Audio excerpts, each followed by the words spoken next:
Okay, how's that? Is that a little bit better, Gordon? I turned it up a couple of notches there. Okay, fine. All right. So, can everybody see the slide okay? I assume you can. The first slide here, building trader confidence and minimizing fear. Okay, good. So I think in a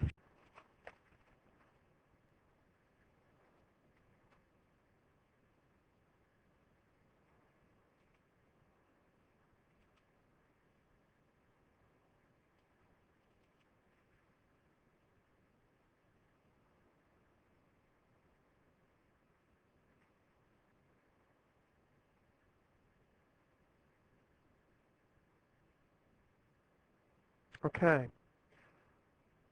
And I will also record it too, just as a backup.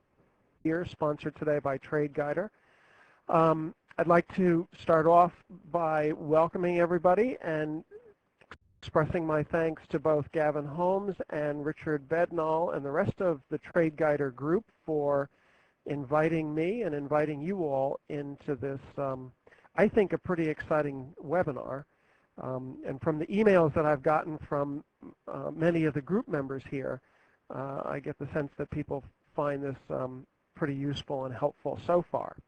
And my intent today is to deliver some additional information in some great detail that will be even more helpful than what we did in the first session. I also want to just say thanks to the members of this group for sending in the workbook elements. Those that did. Those were the what I have given up for fear and the cost and benefits of managing fear and their personal list of valued trading behaviors.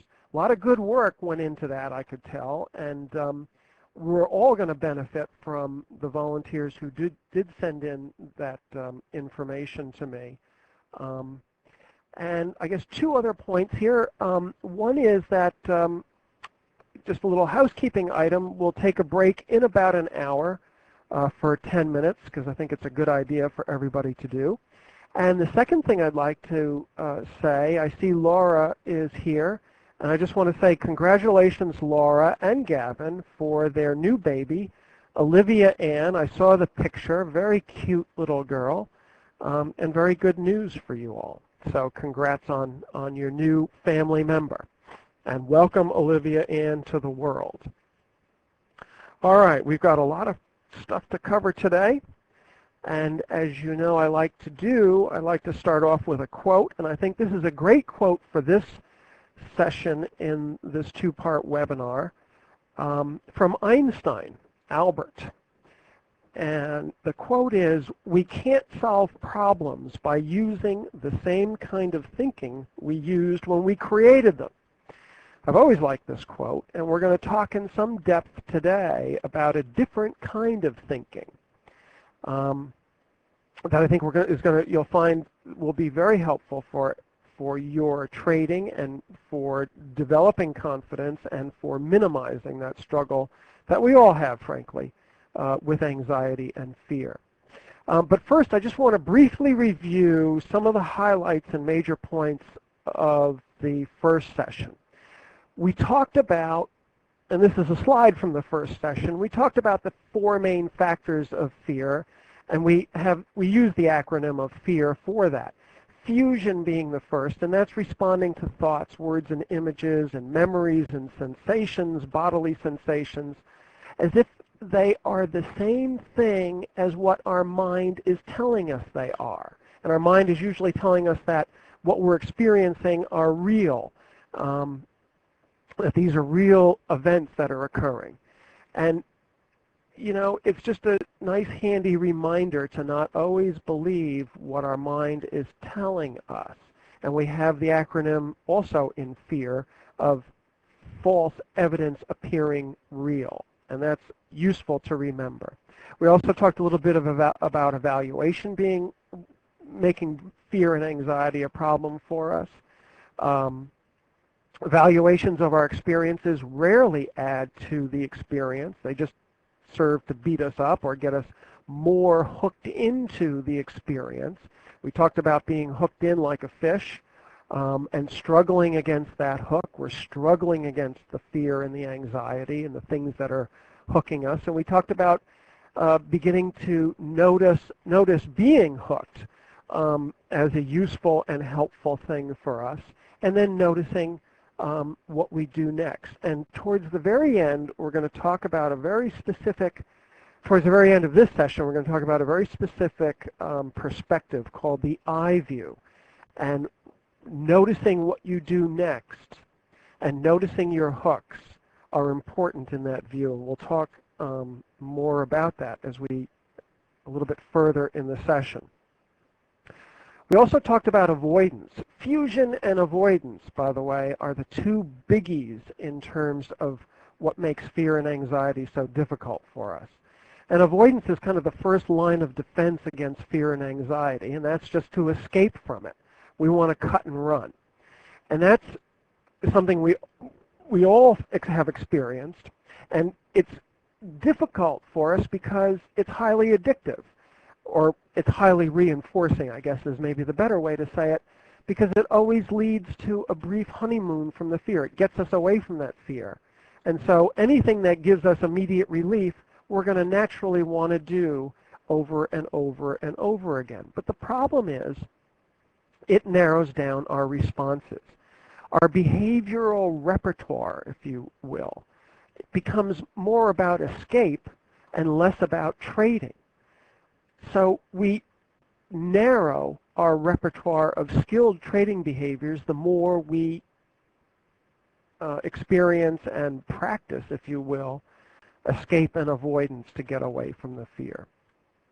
And also we talked a little bit about reason giving, that fear and fairly intense anxiety are good reasons not to do something. I can't pull the trigger because I can't stand the fear. The thing is that our reasons become rules, if you will, and we trade by these rules, and these again limit our repertoire of responses. We had a little, I showed you a model of how fear works for us, and particularly how avoidance works for us. We enter a trade, and we get a fearful reaction. We get that stress response. Remember the flight or fight syndrome with all that physiological and emotional and mental response that we get, and we start believing what our mind is telling us as if it's reality. So we get fused to the stress and the fear, and we want to escape that. We want to avoid that. And although it brings temporary relief, it never builds sound trading skills. It never helps us do that.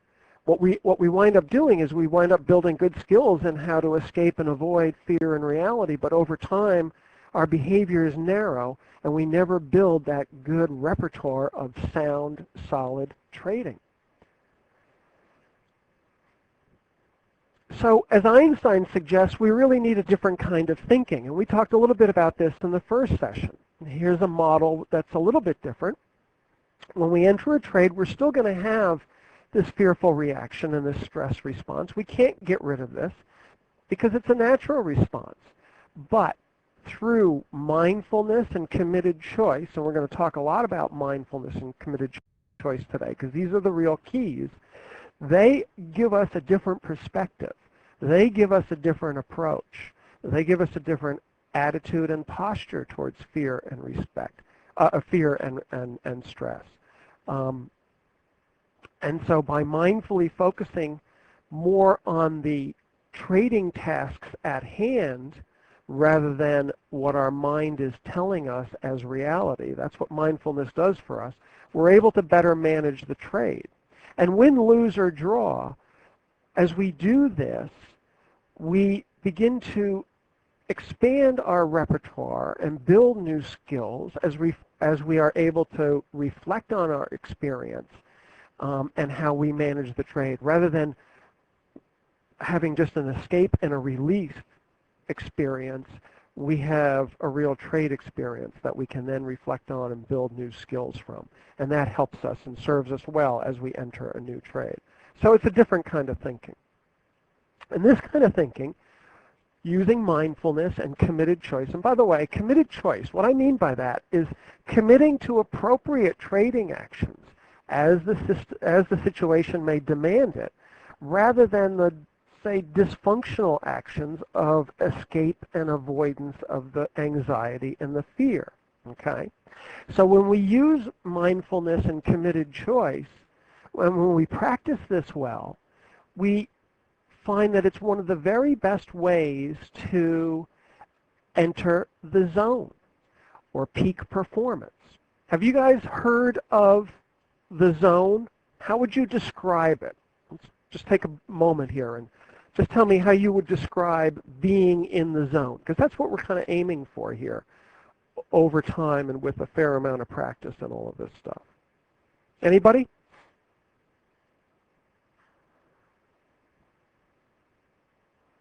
Effortless mastery. That's good, Scott. I like that one.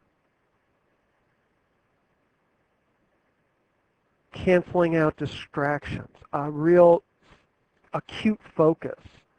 Lack of fear. Not so sure that it's lack of fear, Jay, but we'll talk about that more. Focus with no distractions, right? And if you have a plan, trading within the plan and an ability to execute the plan. Yeah, when I think of, those are really good descriptions of the zone. When I talk to traders and athletes and others and have them describe the zone, here's what some of them say. Time tends to stand still. It's like I have enormous amounts of time to do what I have to do. I don't feel rushed. I don't feel pressured. Effortless effort. Somebody said effortless mastery. Same sort of thing. It doesn't take much effort to really do what I need to do. There's an intense concentration. Working with tennis players, which I've done in the past, they see the ball clearly. That's what they report. They can see the ball better. Everything slows down. There's plenty of time. Also, I know what to do next. I'm not scrambling with my fears and my anxieties. Those may be occurring, and I may have those sensations, and I'll just notice them when I'm in the zone, and I let them go. And we'll talk more about how to do that today. Yep, and as Eric says, there's a nice little loop, a feedback loop, if you will, in real time that occurs when you're in the zone. It's positive reinforcement because you know you're executing perfectly, in fact. And so you just keep, the more you do that, the more you want to do that. And it just is this nice, good, positive feedback loop. So mindfulness and committed action helps the trader to maintain attention and poise without the need to really reduce or control our naturally occurring experiences. And those include experiences of stress and experiences sometimes of fear.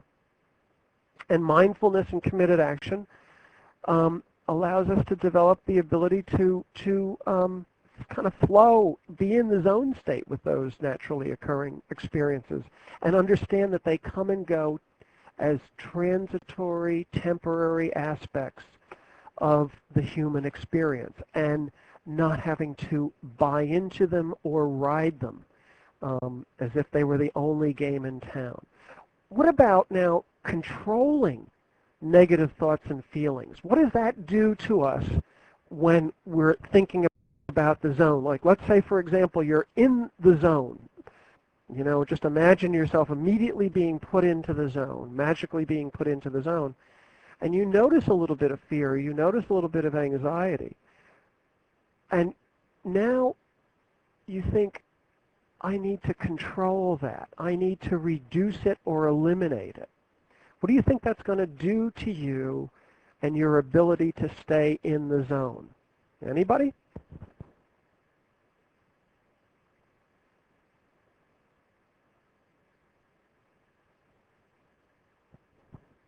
Eric says that the adrenaline ratchets it up. I don't think I can say that. The adrenaline increases to deal with it. That can certainly happen, and in fact, it certainly does happen. But If you are in the zone because you're able to focus on the tasks at hand in the moment, and all of a sudden you start focusing in on negative thoughts and feelings and try to deal with them, you take yourself right out of the zone and right into struggling with trying to control something that can't really be controlled and can't really be eliminated or lessened. And so you wind up, and in fact, as Eric says, you wind up having an adrenaline struggle, adrenaline increase and struggle, because you're trying to do something that you really can't achieve. So again, the question, we talked about this in the first session, but the question becomes, how successful have you been at controlling your negative thoughts and controlling your feelings? And is this really the thing that you want to do? And use your experience with this, not so much what your mind says, because your mind is always going to say, there's got to be some solution to this. The mind is more solution-oriented. We talked about this in the first session. It's great at planning, it's great at comparing and contrasting, and it's great at formulating solutions, but it's not so great at dealing with things like stress and anxiety and fear. So use your experience about this. All right. Yep, Tom says we've had absolutely no success in trying to control the fear in trading, and that's absolutely right. The more you try to do this, the more you're involved in the struggle with it, and the more you take yourself out of being in the zone of focusing on the things that are important to you, which in the midst of a trade is focusing on the bars, the volumes, the spreads, and what you need to do next. Okay? Now, you know, Tiger Woods, the great golf champion, enters the zone all the time. But you know, funny thing is, he's often quoted about feeling nervous in big events. And here's a kind of a cool quote from him. He says, quote, "The challenge is hitting good golf shots when you have to. To do it when the nerves are fluttering, the heart pounding, the palms sweating. That's the thrill," he says. Well, it may be a thrill for him because he's experienced at this, but what are we seeing here? That even Tiger Woods, maybe the greatest golf champ, well, I don't know if he's the greatest, but he's a great golf champion for sure. Even he gets the fluttering nerves and pounding heart and sweaty palms, right? So here's the question. Where's his focus? Is he focusing in on his fluttering nerves and pounding heart? Or is he focusing in on what he needs to do to hit the good golf shot? Right? That's something to think a little bit about here. This is kind of the theme that we're going to go to as we move along here. Here's another quote. "The physiological reaction to this was strong, and I had to force myself to use my training." Captain Sullenberger. Captain Sullenberger was the fellow, the pilot, the senior pilot on board the U.S. Airways flight that ditched in the Hudson River just outside of New York City a couple of weeks ago. And this was a quote I sent most all of you who were or all of you in the first session. I sent you a little video clip about this. I thought that was fascinating to see what he was talking about. And if you have video, you saw that he really was, you know, having quite a physiological reaction. But his focus was on, it was touching too, that's right, Eric. But his focus was on the tasks needed to land that plane. He wasn't thinking about praying. Katie Kirk, who was interviewing him, asked him, "Did you pray?" He said, "I figure somebody in the back there, and you know, the passengers were praying. I had to focus on my own stuff that I had to do." He wasn't focusing on the tension or the sweatiness or whatever, the nausea in his stomach or whatever was going on in that strong, you know, whatever the components were of the strong physiological reaction. His focus was on leveling the wings, figuring out what the right airspeed was going to be and how to get there, getting the tail in first, lifting the nose up to do it. All of those things was what he was focused on, not on what his mind might have been saying to him at the time. We might not make it. Not on what his body was feeling at the moment, and not on the emotions. I'm sure he felt fear. I'm sure he was well trained to do this, and he said that he used to train others to do this. But remember, he also said that he never did this before. This was the very first time that he ditched a plane into a river. So he had to have had fear. Okay? And yet he was able to act anyway. So courage, here's another quote from Ambrose Redman. Courage is not the absence of fear, but rather the judgment that something else is more important than fear. And I like that quote because that's, in a nutshell, what we're going to be talking about today. And, ask any combat veteran if this isn't true. I worked with a lot of folks who were combat vets when I used to work in the Veterans Affairs Hospital as a budding psychologist. I did my internship there, and I worked with a lot of combat veterans. And they all, to a one, there was never one that I met that didn't talk about the fear of combat.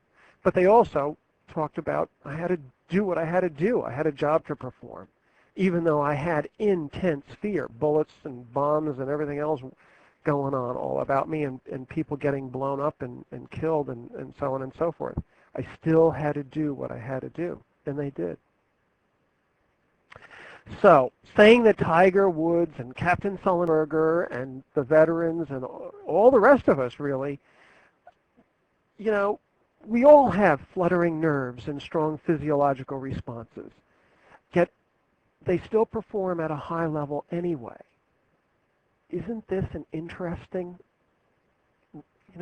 interesting to realize this? Something we don't think about, but they all feel this stuff.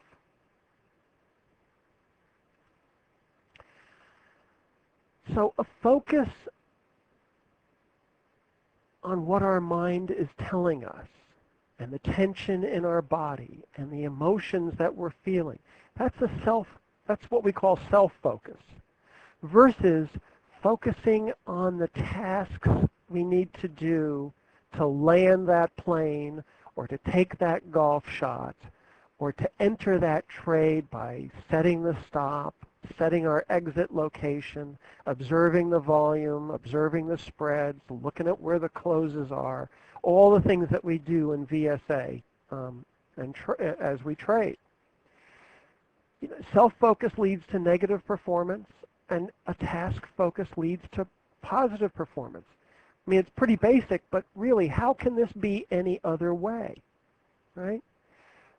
It's when we try to find ways to think better, feel better, be more positive, avoid the negative feelings, control the negative feelings, use positive instead of negative self-talk, or control in any way what the mind is saying. All of that stuff just goes to hinder performance.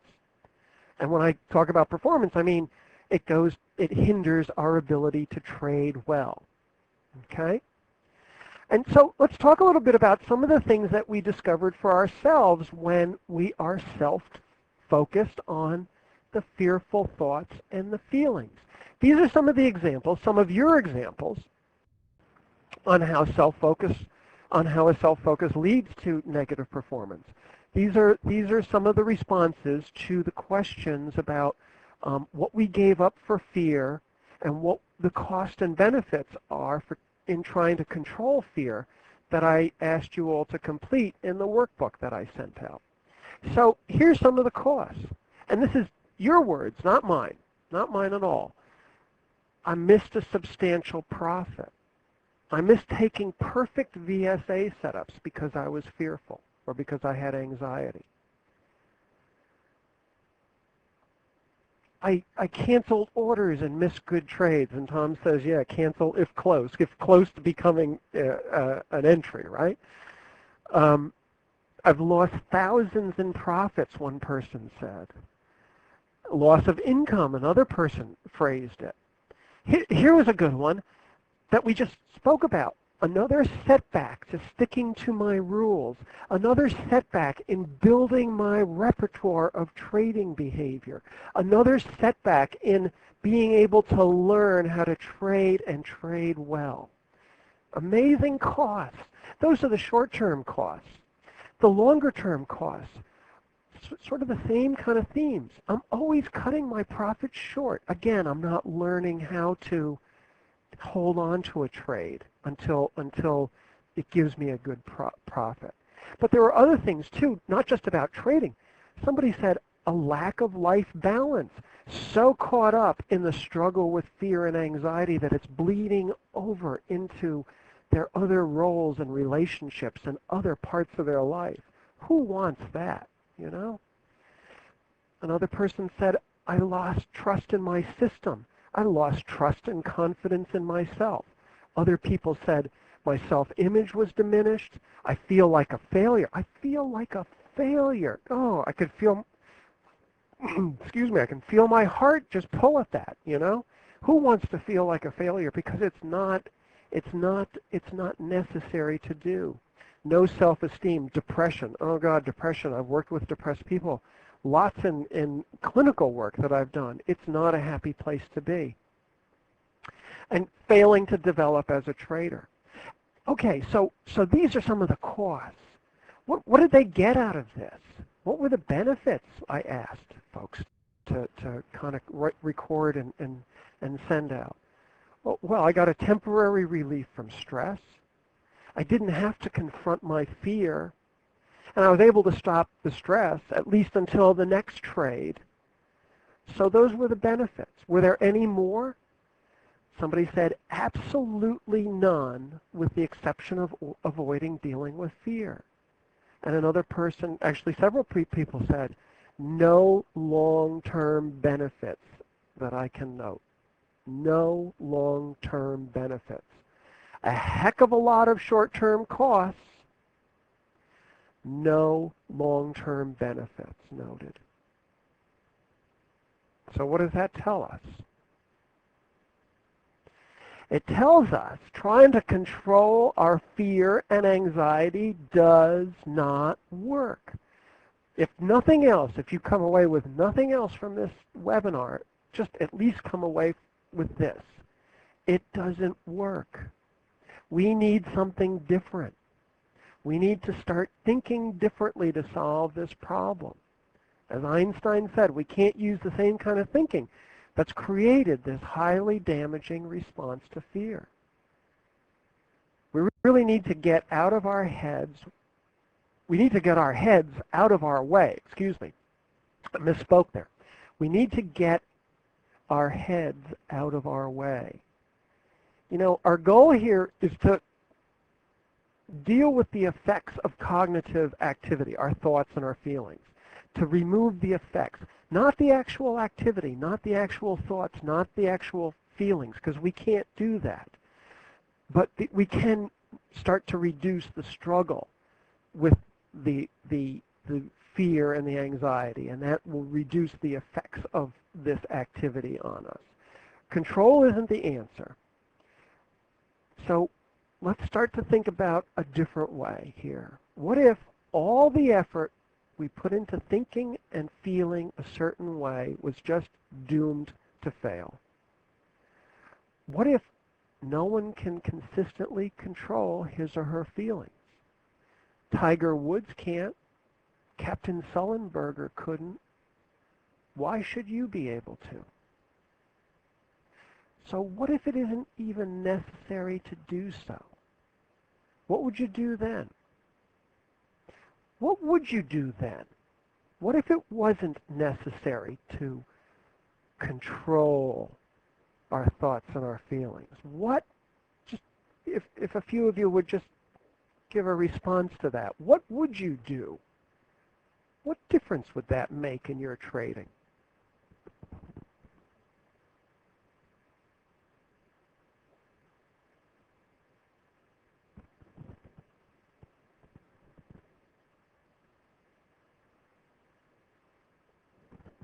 Jay says, simply acknowledge them. Yep.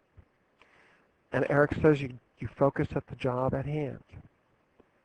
And your trading is going to be better doing that. So the point here becomes the struggle to be without distress as the problem. It's not the solution.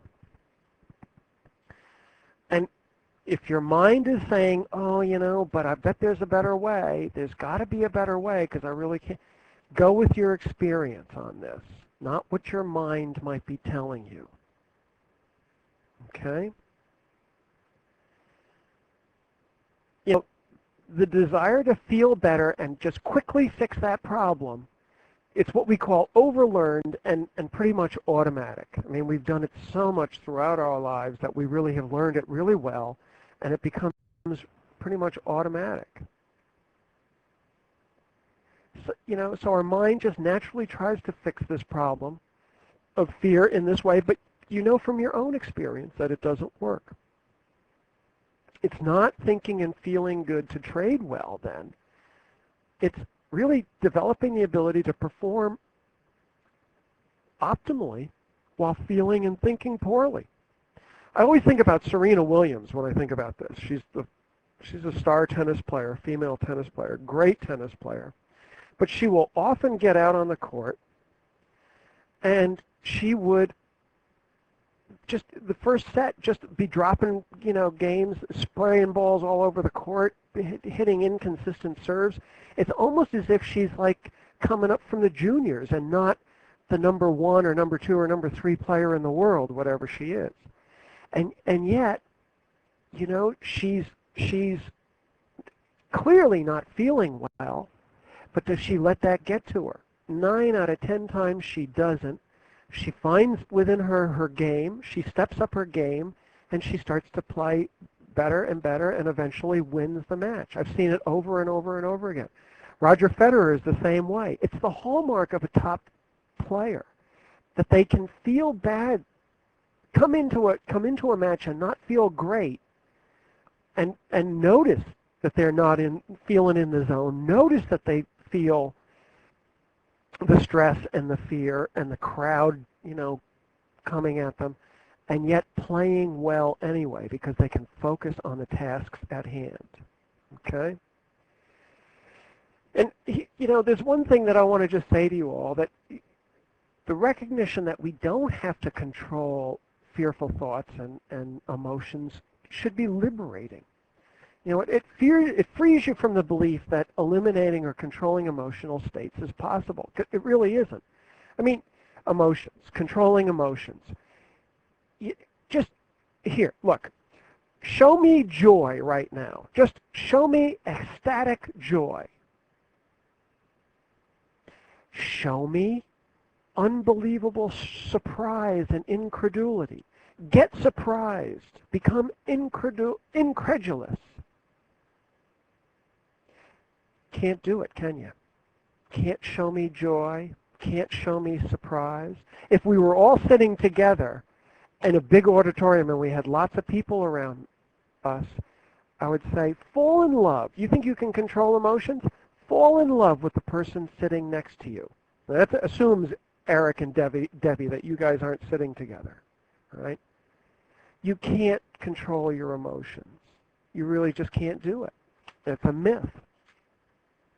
So if you ever felt defective, or if you ever felt unskilled because you couldn't eliminate or control the problem of fear, you aren't. You're not defective. You're not unskilled. It's just not possible. It's possible to control, it's possible to reduce the effect that they have, but it's not possible to control them. You aren't defective. You're not unskilled. You're just stuck. You're not broken. Okay? Know that. That's important. All right. So what leads to solid trading performance? It's practice and trading, it's practice and training in trading skills, training yourself in skill-based behaviors, and it's practice and training in psychological skills, mindfulness being the key, okay? And mindfulness is a very different way of thinking.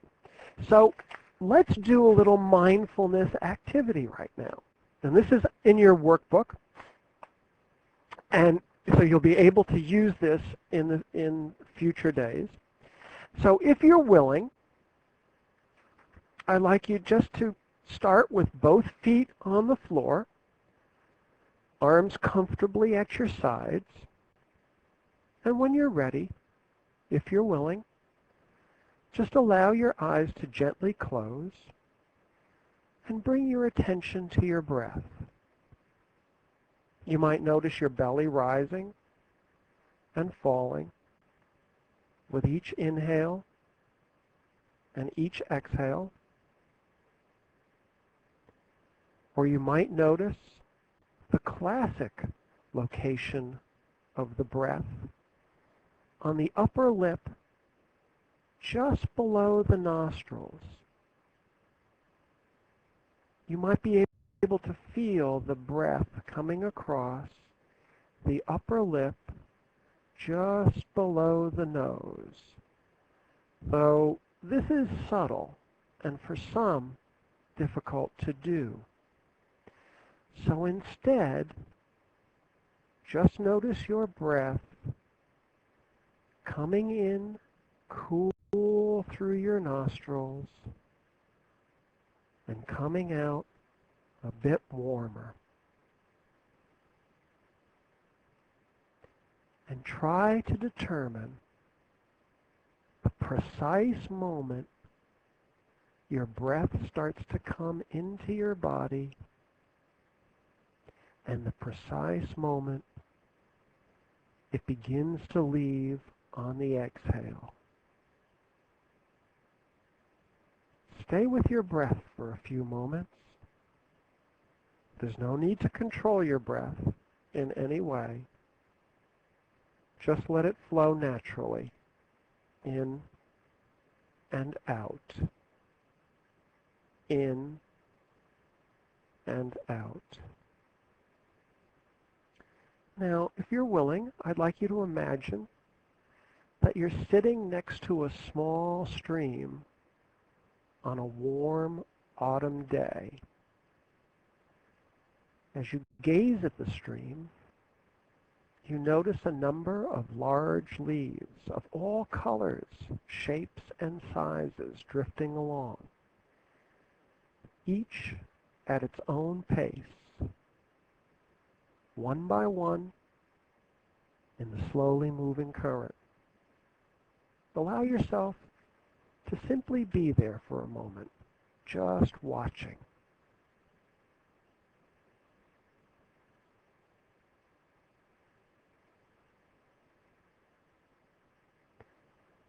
And when you're ready, gradually bring your awareness to what is going on inside you. Notice and label each experience that shows up. Thoughts, feelings, sensations, desires, impulses. Pay attention to what's happening in your mind and in your body, and then label it. Perhaps you're thinking, I'm bored. Well, notice that thought and label it. Thinking. As each thought and feeling and sensation comes into your awareness, notice them and then gently place them one by one on each leaf floating by. Take your time and observe as each leaf floats towards you, then watch it as it slowly moves away, drifting along as it carries the contents of your mind and body downstream and out of sight. And then return to the stream for the next leaf. And place another thought or feeling or memory or impulse on its own leaf and watch it as you let it float away.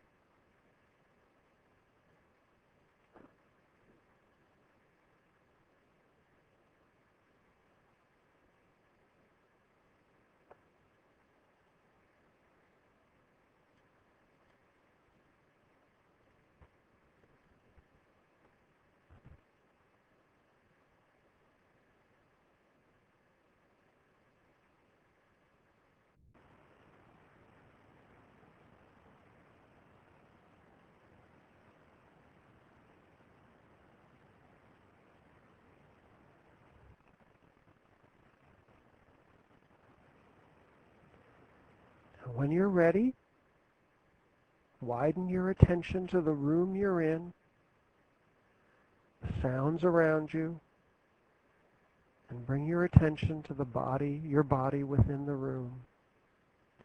And then open your eyes and come back present to the present moment.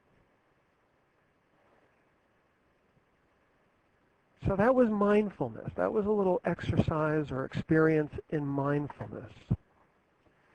And mindfulness is just noticing what your mind is saying to you, accepting what's being said, and accepting what's being felt as naturally occurring events that are not necessary to judge as good or bad, and not necessary to control or alter. And we also talk a little bit about mindful attention, which is the ability to focus on the important task. And in the little leaf exercise that we just did, there were two tasks that you focused on. One was, first, the task of breathing and noticing your breath, either in your belly or on your upper lip or through your nostrils. And then the second task was placing your thoughts or your feelings or memories or impulses onto a leaf and letting them go.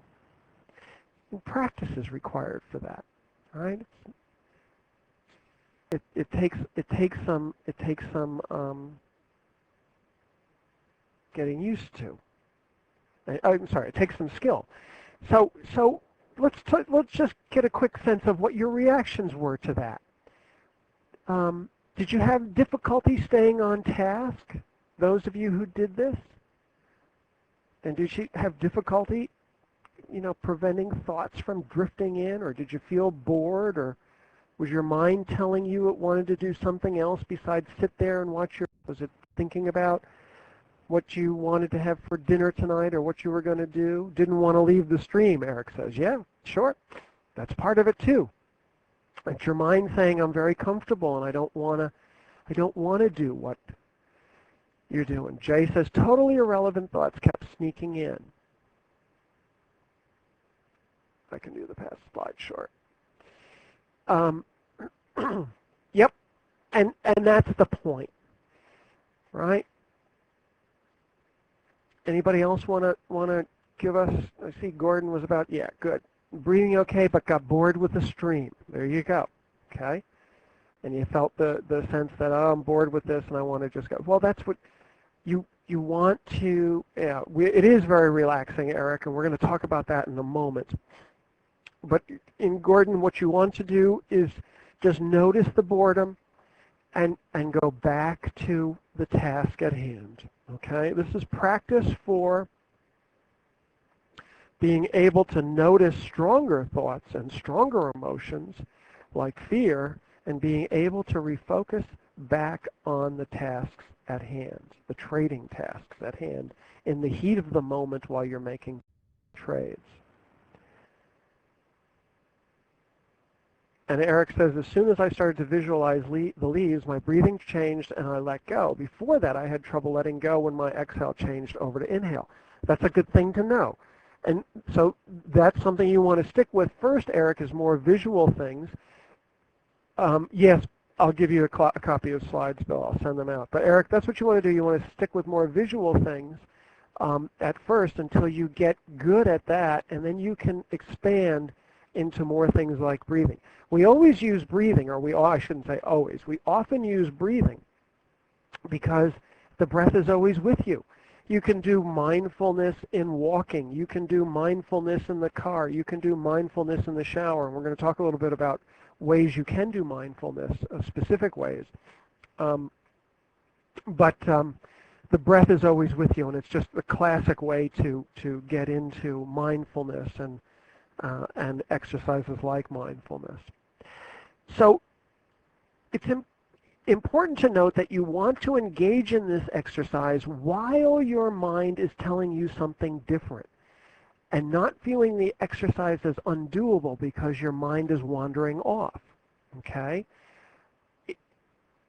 All these kinds of responses like I got bored with the stream or I had totally irrelevant thoughts, These are all normal. They're not problematic. Don't fight the thoughts. Just let them. Just let them. Let them be. And, you're going to struggle with this a bit. And because our mind is so tuned, it's so overlearned, and it's so programmed and so automatic to want to solve the problem. And this is not solving the problem. This is acknowledging thoughts and sensations and letting them flow. So it's going to take some struggle. There's no question about it. Now, I work with traders individually, and you don't want to not struggle, because struggling is the first step in developing this self-awareness. When people do this, the very first thing people say is, gee, I can't control my mind. Exactly right. And you don't want to try to control it. Okay? Oops, went the wrong way there. Okay. So mindfulness is a process with which you can develop important new skills. These include things like personal awareness, diffusing from the things your mind is saying to you. Diffusing, not being fused with, not believing the mind as saying things are what it says it are, but diffusing. It's a new way of thinking. It's also a good way of placing attention where it's needed. So developing personal awareness of our mental and emotional states through mindfulness allows for these overlearned automatic behaviors that don't work. It allows them to be replaced by more what we would call functional behaviors and actions. So we can begin through mindfulness, through a good practice of mindfulness, to replace the focus on scary thoughts and feelings with a focus on sound trading behaviors and sound actions.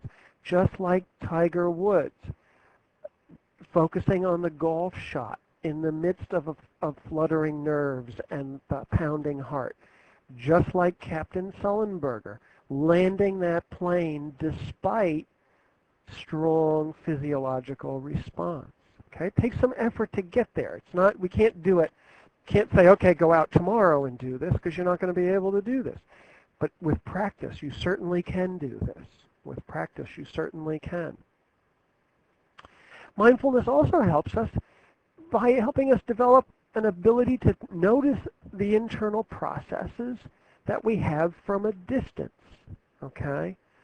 From a distance, by taking those thoughts and feelings and placing them out at arm's length, placing them on the leaf and letting them go down the stream. That's taking those thoughts and getting some distance from them. It's decentering, defusing from them, okay? And it also helps us focus on the task, the trading task at hand.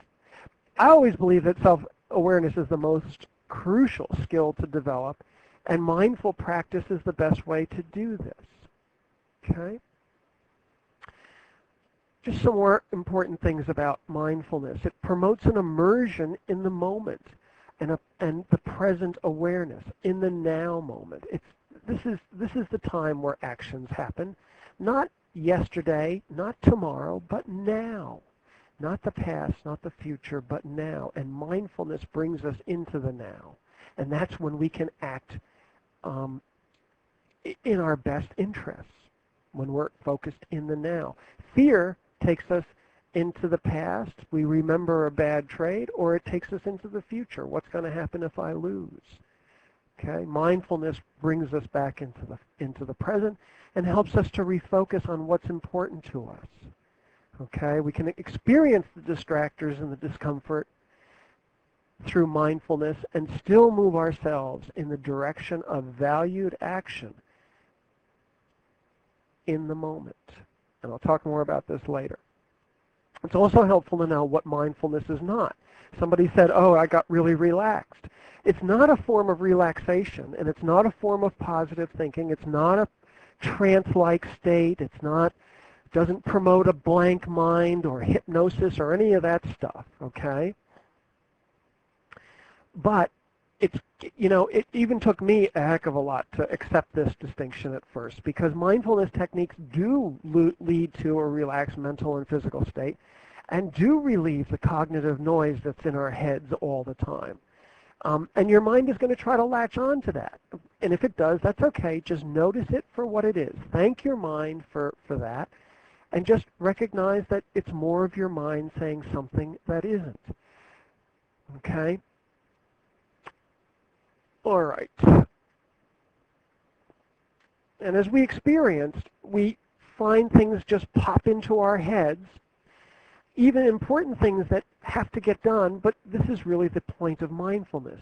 These thoughts are always with us, and there's no real need to make any effort to get them to go away.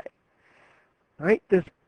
Here's a good kind of rule of thumb to think about. There's a real difference between mindfulness and mindlessness. Okay? We can view mindlessness as an awareness that our minds and our bodies are in different places. How many times, for example, during the last hour has your mind wandered off? You're sitting there at your computer, but maybe your mind is on the bad trade that happened from Friday, or what's for dinner tonight, or one of my favorite things is to think about a favorite street side cafe in Paris. Our mind creates all kinds of stuff for us, and it's always generating this stuff. And it's in a different place than where we are presently, where our bodies are. Our bodies are always in the present, but mindless mind is always in the future or always in the past. And we want to mindfulness helps us bring our mind together with our body in the same place in the present moment.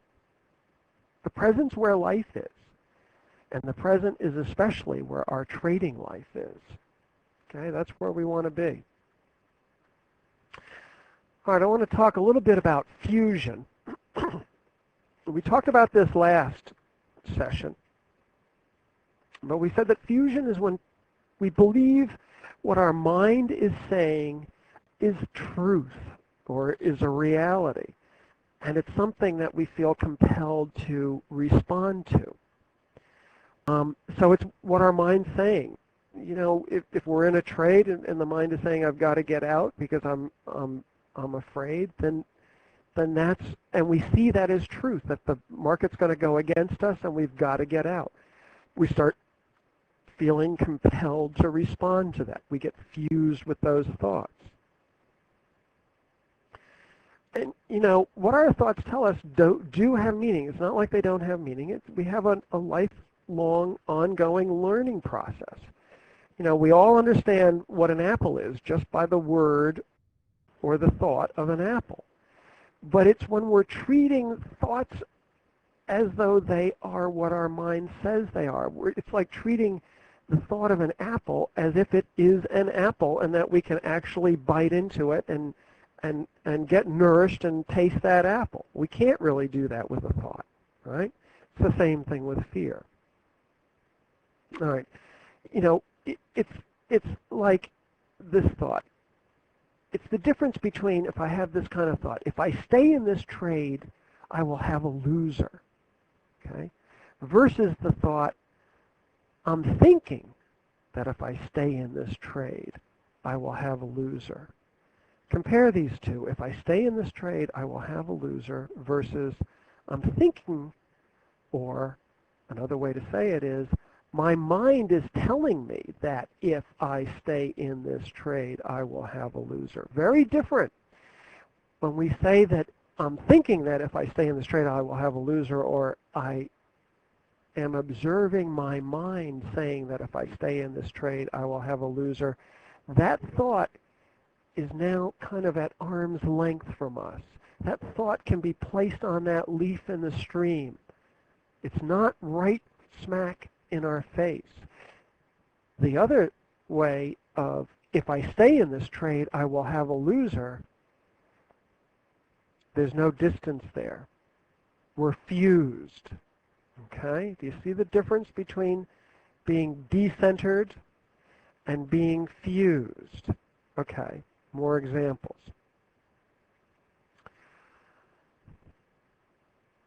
I'm in a trade. I enter a long trade after having a test and a sign of strength in the background. I see a selling climax, and 3, 4, 5 bars later, I get a very nice test, and I get in the trade, and the trade starts to go in my favor for a couple of points or a few pips, whatever your trading vehicle is. And then I notice that the trade isn't moving. The price is staying at the same level. It looks like it's stalling out. And my thoughts go, it's not going to go. It's not going to make my profit objective. I better get out. I better get out. Versus those same thoughts that I'm having, but I'm saying, oh, my mind is telling me that this trade isn't going to go any further. My mind is telling me I'm not going to make my profit objective. What are the bars saying? How is the volume reading? There's no problem here. I can wait a little bit longer. I don't have to ride that thought. I don't have to, yeah, it's process. That's right. We're talking all about process here. We're talking all about process here. The fear, most of the time, has no rational basis unless we're confronted in, we talked about this before, in the fight-flight syndrome. If we're walking down the street and we step off the curb and a bus, we just nearly miss a bus because we jump back, that's our fear kicking in a positive way. There's a rational basis for it. But when day after day we're in the markets, day after day we're cutting trades short, day after day we're not making the entries, day after day we're doing erratic behavior, there is no rational basis for that, right? Okay, so that's and thoughts then begin to take the form of rules, and they affect our actions. If I stay in this trade, I'll have a loser. So what do we logically do if we're believing that, if we're fused to this notion that if I stay in this trade I will have a loser, logically we're going to get out. Or logically we're going to cut our losses or cut our winners short. Yeah, we're going to bail. Exactly. And that's our mind at work because the mind is so logical, right? But what we're doing is we're avoiding the loss rather than making money, or rather than following the trade to its conclusions. And the more we use avoidance based on our fused view of what our mind is telling us about the market, the more we're trapped in that vicious cycle. And the more we narrow or limit our behavioral repertoire, our trading skills get narrowed. Okay? So Eric says, so upon the stall of the bar in the example that I gave, we go instead to our exit process rules. Well, there's a step between that, Eric. On the stall of the bar, our mind kicks in and starts telling us stuff. We believe that stuff that the mind is telling us, and then we logically go to our exit process rules. Okay? So there's a step in between. And mindfulness helps us not get so tied into those thoughts and to expand that step in between and keep focused on the bars rather than and on the trade rather than on what our mind is telling us. So we can't diffuse until we, that is, in other words, we can't see what the mind is saying as just temporary thoughts and what the body is feeling as just temporary emotions until we have the ability to decenter from what the mind is telling us, at least enough to recognize that it's occurring, okay? That's the first step. What the mind says and how we respond is extremely quick and extremely automatic. In fact, we call them automatic thoughts. We see our experience as something in our environment. We see or experience something in the environment. Our mind kicks in immediately, and the mind is just this word-generating machine that never stops, and we believe it and we fuse into it. Mindfulness helps us defuse from that. And it's promoting a greater awareness of what the mind is telling us, and with practice, as it occurs, we're in a better position then to make choices given what's important to us. Now, I want to just emphasize briefly, regular practice is really necessary. We can't just do this on an intellectual level. It's part of the reason why I sometimes talk in terms of metaphors and analogies, so that you can have this little aha, I got it moment and really pick it up. It's also why actually I'm using mindfulness experiences in this webinar. Even though it's over the web, you still can experience it. Practice really is necessary. Doing it on an intellectual level is nice, and you pick up some information, but to be able to use it, you need to struggle through it a little bit, and you need to develop the skills of mindfulness so that you can apply them in the heat of the moment in your trading. It takes effort to do. And we're going to talk a little bit more about that as we go on here. So let's just take a little bit. Here's a little graphic or a little model about how mindfulness and diffusion work, so that you get a good sense of this. Okay. With the regular practice of mindfulness, we develop self-awareness. And that begins to break down the automatic process of immediately responding to what our mind is saying. Okay?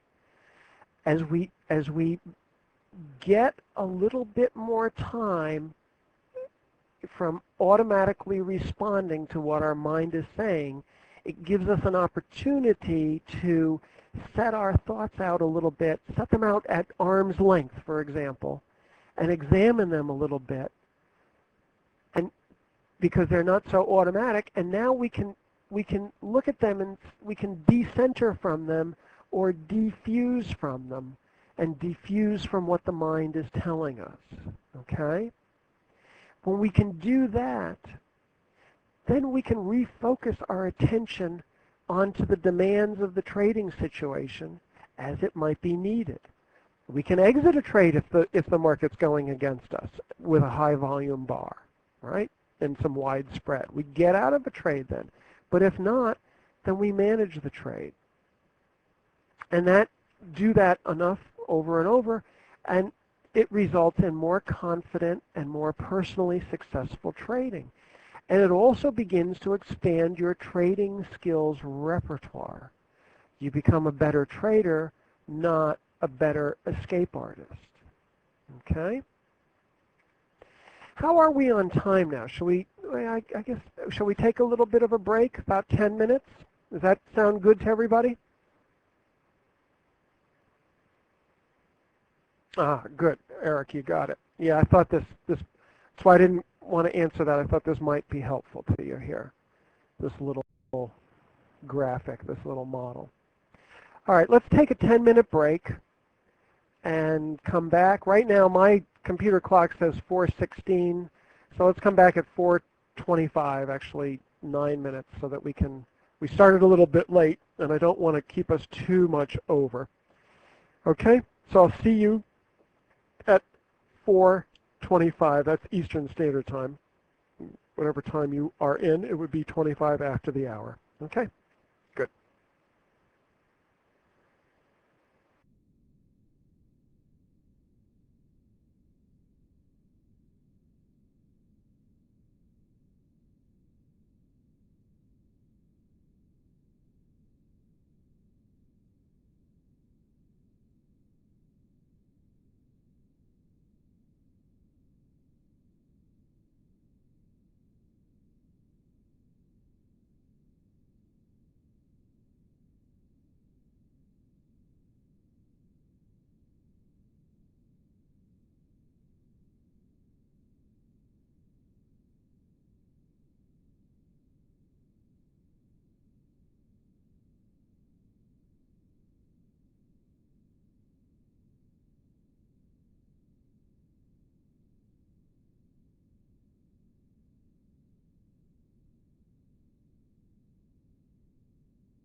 Richard, I don't know if you can hear me or not. Uh, I don't know if you stopped recording. If you did, and you need another countdown, just let me know.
Okay, we're back here at my time is 4:26. Excuse me, 4:26 Eastern Standard Time, and so I'm guessing that everybody's here. Just give me a Y if you're back and ready to go, and we'll get going with the second half of the second part of this presentation. Okay, good.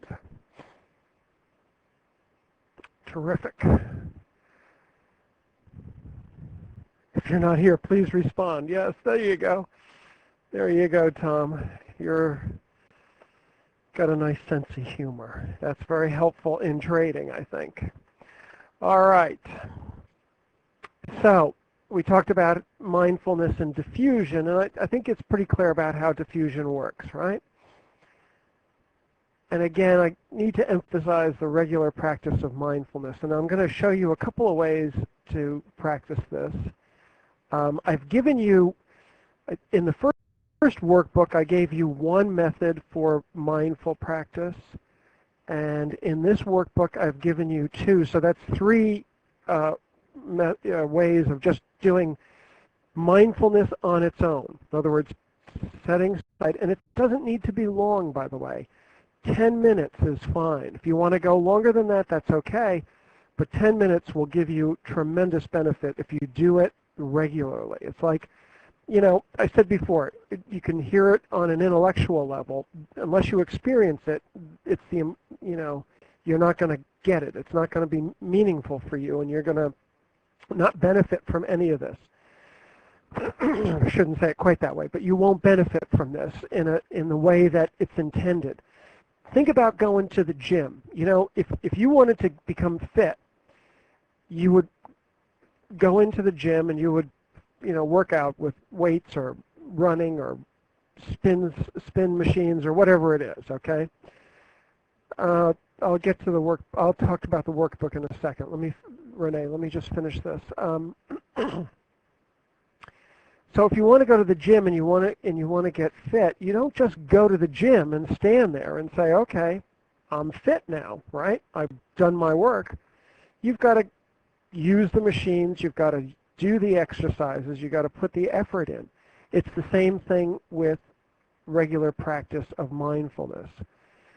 Really should do it every day, and I'm going to show you some different ways of doing it besides just setting aside time. But setting aside time, quiet time where you're not going to be disturbed for about 10 minutes is a wonderful thing to do. I know lots and lots of professional traders, lots and lots of good traders who do that every day. One fellow I know over in Santa Monica gets up at 5:30, and the very first thing he does when he gets out of bed is go and do his mindfulness practice. Walking can count as mindfulness, Gordon, absolutely. There are many methods of walking mindfulness. I can't quite show you how to do walking mindfulness over the internet. Maybe if we get into a live seminar at some point in the future, maybe another San Francisco summit or some other venue, I can show you how to do walking mindfulness. It's quite a cool thing to do. Tom, thank you. Renee, you're right. I did mail a copy of the workbook. If you didn't get one, you need to send me your email address, Renee. I don't think you did that last time, now that I think about it. And my email, I'll show you my email at the end of this, and I'll put it in now as well.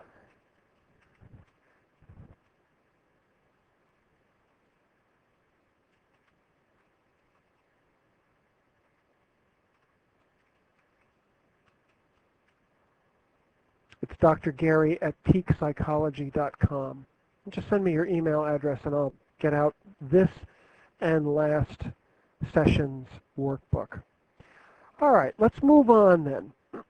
You know, lots of times all the information is coming in at us at once and it's easy to feel overwhelmed.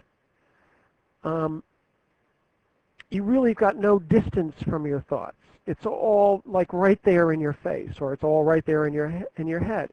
And the more that it's kind of jumbled in and right in your face, the more we're going to be fused to those thoughts and feelings. So here's an example. This is somebody who is about to take a trade, and they're replaying thoughts of painful memories of the last loss and saying to themselves, or their mind is saying to themselves, I can't have another loss, I can't have another loss. And they can't shake this off. And they want this feeling and they want these thoughts to stop. And at the same time, they're feeling extremely anxious. They're feeling extremely tense, keyed up, they said, gripping fear, sick to their stomach, all of those strong physiological responses that we talked about not only in the preview to this, but in the first session when we talked about the sort of global response that we have with fear and the flight-fight syndrome that kicks in, or the fight-flight response that kicks in, which is a genetic response. It's an automatic kind of a response. And then they are hesitating on pulling the trigger, and they move their stops wider to avoid a loss, and they hold their losers beyond the proper risk level. Okay, so this is an overwhelmed view. Okay, here's a way to have a little bit more useful view, and this is you as an observing self. And we're going to do an exercise right towards the end. We're going to do something called the I view. You might want to make a note of that here. And in that, this is, I'll show you exactly what I mean by the observing self. But you can separate your thoughts and your feelings and your actions out a little bit. And I give you a blank form in the workbook to do this, and I would encourage you to do this. When you have a stressful situation occur, use this form to jot down and separate out your thoughts and your feelings.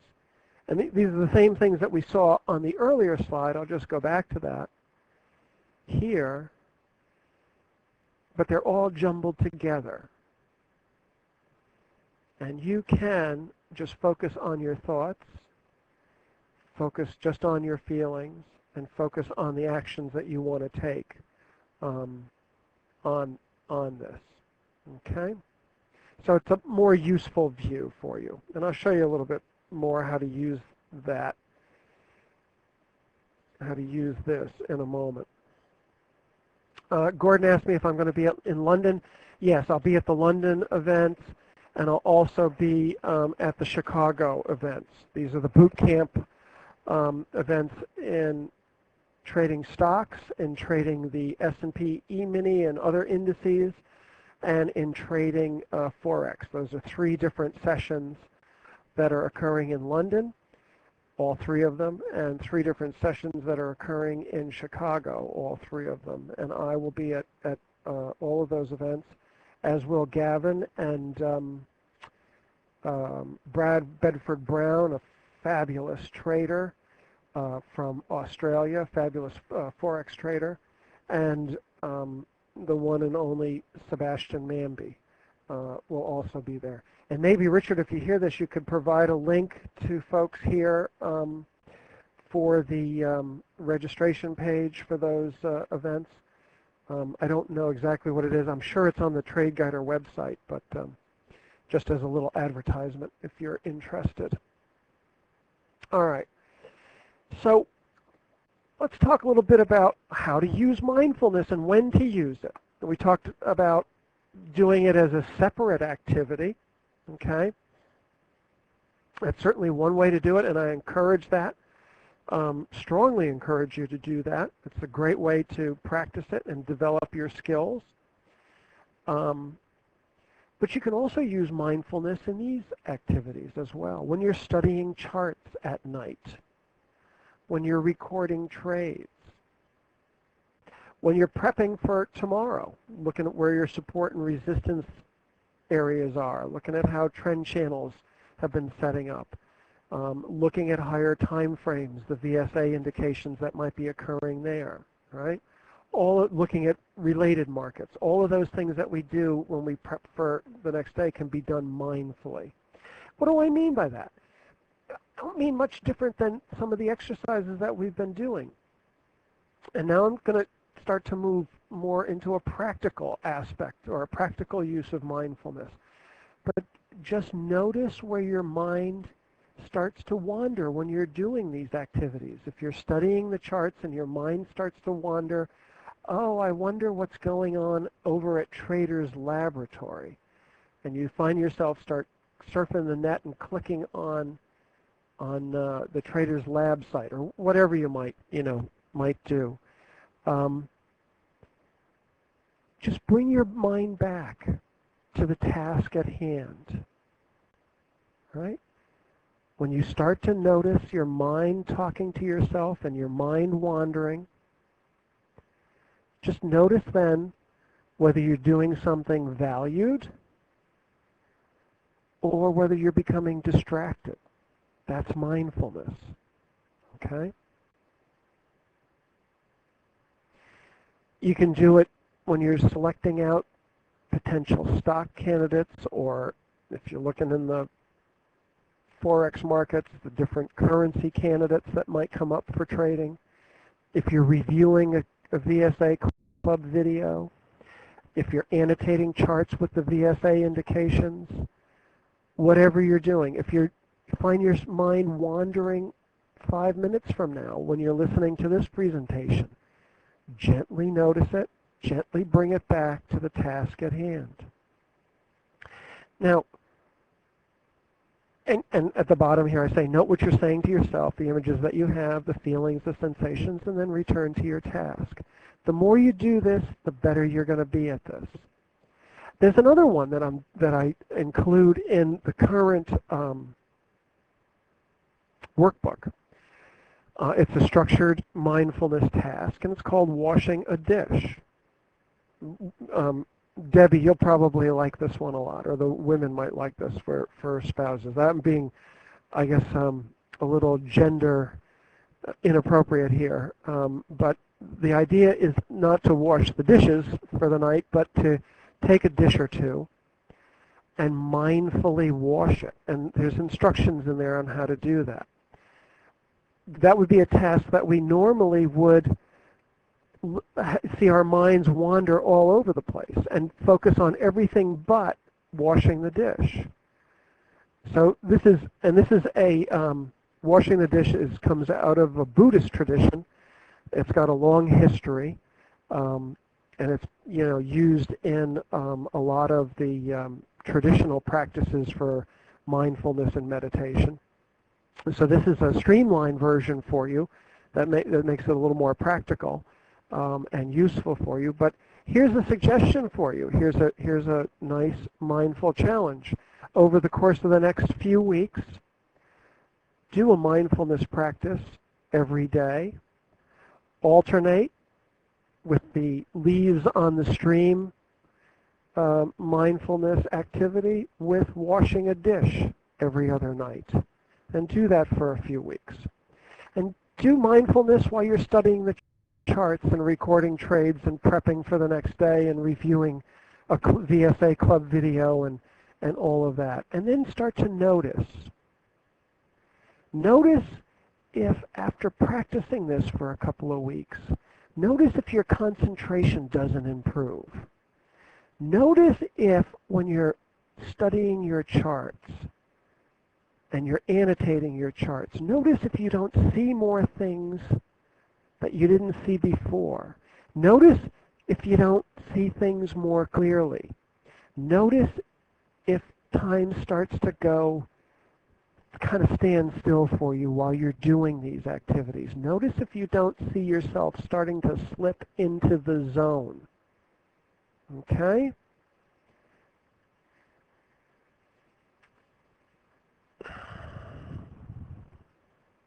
Whoops. Oh, I got out of, that slide got out of section there. Okay, sorry about that. All right. So to bring us back here, we're talking about mindful exercises or mindful activities that you can do. And you know, all training programs have exercises and activities. Consider this your training program in mindfulness. Consider this your training program in how to begin to reduce the struggle with stress and to build more confidence in your trading. Okay? You need to do these exercises.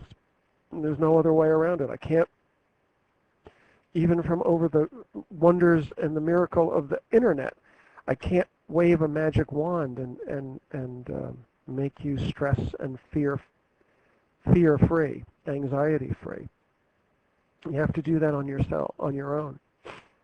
Okay, so you can also start, and I would encourage you to start using mindfulness in more stressful situations. There's a form in your workbook, and here's an example of it. The form just across the top here, it's called the Stressful Situations form. It has spaces for you to fill in the date and time, the situation that occurred that caused you to have thoughts and feelings and sensations of fear, anxiety, and stress. Something called a SUDS rating, and I'll talk about what that means in a moment. And what strategies you might have used when you had these thoughts and feelings or when you encountered this situation and what the effect was. All right? So we'll go through this. Here the date and time are fairly obvious. The situation was that this trader took a short trade after an upthrust followed by a no demand, but they were in a short trade. They gave a SUDS rating here of 7, and I'll explain that in a moment.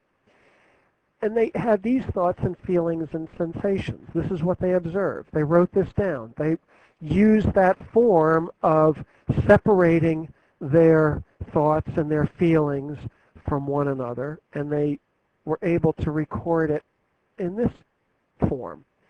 I was scared. I knew this market is going to get me. That's what they were saying to themselves. I know this market is going to get me. And they felt tension in their back, and they had a dry mouth, cotton mouth, which we know is a normal experience from the fight-flight response. Okay? We talked about that last session. And they used these strategies, eye view and observing the self. We're going to talk in some depth about that in a few moments, okay? Also surfing, another thing I'll talk about in some depth in a few moments. And at the end, I said out loud, how crazy I thought that the market was going to get me, okay? So this is a form that you can use, again, to help you become more mindful when you confront a stressful situation. It doesn't mean that you handle the situation, the stressful situation, perfectly. It doesn't mean that you handle it, extraordinarily well. That's not the point. The point is to start to begin to observe your thoughts and your feelings and your sensations in a mindful manner. Okay? That's the idea behind this. Okay, what's this SUDS rating thing all about anyway? What does that mean? Um, this is something we use. We call it subjective units of distress. Oh, that's such a psychological term, isn't it?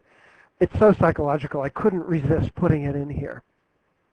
But it's something that we use in psychology, and there's a lot of different forms of it. If you went out on Google and you looked up subjective units of distress, you would find probably 5 or 6 or 7 different things listed out there. But basically what it is it's a rating scale on a scale of 1 to 10 in this instance, where you can rate the level of your distress, right? Now this is also in the workbook, so you don't need to worry about getting this. But you can rate it from actually 0 to 10 in this instance. So 0 would be you feel absolutely no distress. You're at peace, you're serene, you're calm and relaxed. No negative thoughts, no negative feelings of any kind, and sort of it's like taking a nice warm bath, or think more like whirlpool or jacuzzi type of bath, having a massage, lying on the beach with nothing to do, no cares or concerns in the world, or watching a funny movie. You're under no stress at those instances, right? In those instances.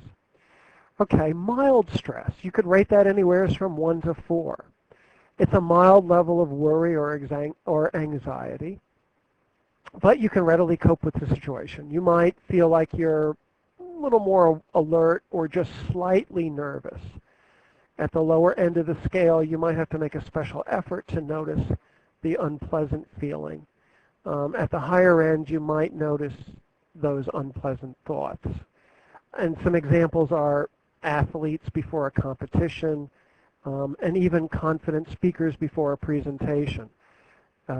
Something that I always feel, this mild level of anxiety before making a presentation. Used to be much higher than that. I used to have to do all kinds of things to try to control the anxiety before I spoke in public, all to no avail, mind you, but I did them anyway until I finally learned it didn't make any sense to do that. But even the mild level of anxiety, even when I started to, before I did this session and the first session, and even the preview, and even when I get up to speak in front of folks in San Francisco and what have you, I still feel that every single time. I just notice it and I go on with the task at hand. Okay, moderate level of distress would be 5 or 6. This would be noticeably uncomfortable feelings and unpleasant thoughts. You might become distracted by them, and you might be thinking that it's kind of difficult to cope with these, and that something might need to be done about them. But you're still able to attend more or less to what's happening in your immediate environment. 7 or 8 would be a high level of distress. Really uncomfortable thoughts and feelings are dominating your focus now. Your body sensations are coming into play. You might have a racing heart, muscle tension, queasy stomach, or tingling hands or feet, and they become prominent in your awareness. It's really difficult to concentrate because you're focused on the stress and the fear, and not surprisingly, you're looking to escape the discomfort. So that would be a rating, that would be a high level, and that would be a rating of 7 or 8. And then 9 or 10 would be the extreme. You'd be out of control, you can't cope, and you're just overwhelmed. You'd actually be withdrawing. I don't know that anybody would reach that level, but we probably would hit 7 or 8 and 5 and 6 from some of the responses that I saw in the exercises from last week that people sent in. So why rate this stuff anyway? Why even bother to do this? Well, there's a couple of reasons. 2 good ones that I think are worth noting. And the first is that you're going to quickly notice that not every situation has the same level of distress. Not every situation has the same level of fear or anxiety. But yet we tend to act like it does. Okay? So this is a way to begin to discriminate from higher levels of distress and lower levels of distress. And the more you can finally discriminate those, the better able you're going to be to handle. You're going to say, oh, this feels like, this is like a 5, maybe a 6. You know, you could even say a 5.5 if you wanted to get, fine about it. And you say to yourself, gee, I had a 7.5 last week. I can handle this. Okay, you get the idea here? By starting to discriminate between different levels of stress, you begin to notice how notice those different levels, and you're not responding to each and every stressful event as if it were a 9 or a 10. Okay? That's one reason. The other good reason, I think, for doing this is that as you practice mindfulness, you will see your distress levels go down. You'll still confront stressful situations. You still will have stress. But your subjective units of distress, your SUDS rating, are going to change. And this is a really good way to measure that change. All right? So 2 good reasons. Discriminating against different levels of stress and getting a really good handle on that, and measuring your progress as you practice mindfulness activities and you learn to discriminate between more stressful and less stressful situations. Okay?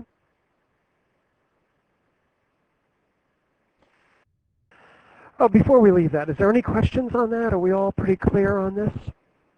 You could give me a yes or a question.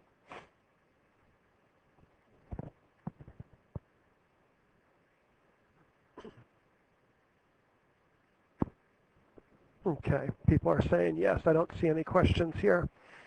Okay, so we'll start to move on.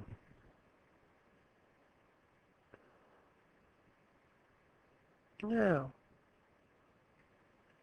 I want to move into the area of valued choices and valued trading actions or valued trading behavior.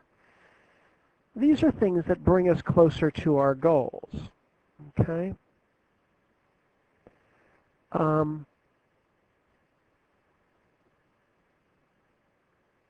Versus emotion-driven choices, which don't. Okay?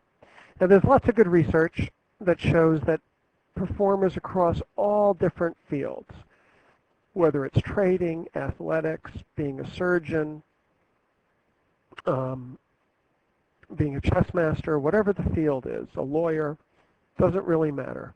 All those performers, if they focus on values and valued actions, they're more likely to train harder and train more consistently and get better, build better skills in their chosen field, whether it be trading or surgery. They will get better at it.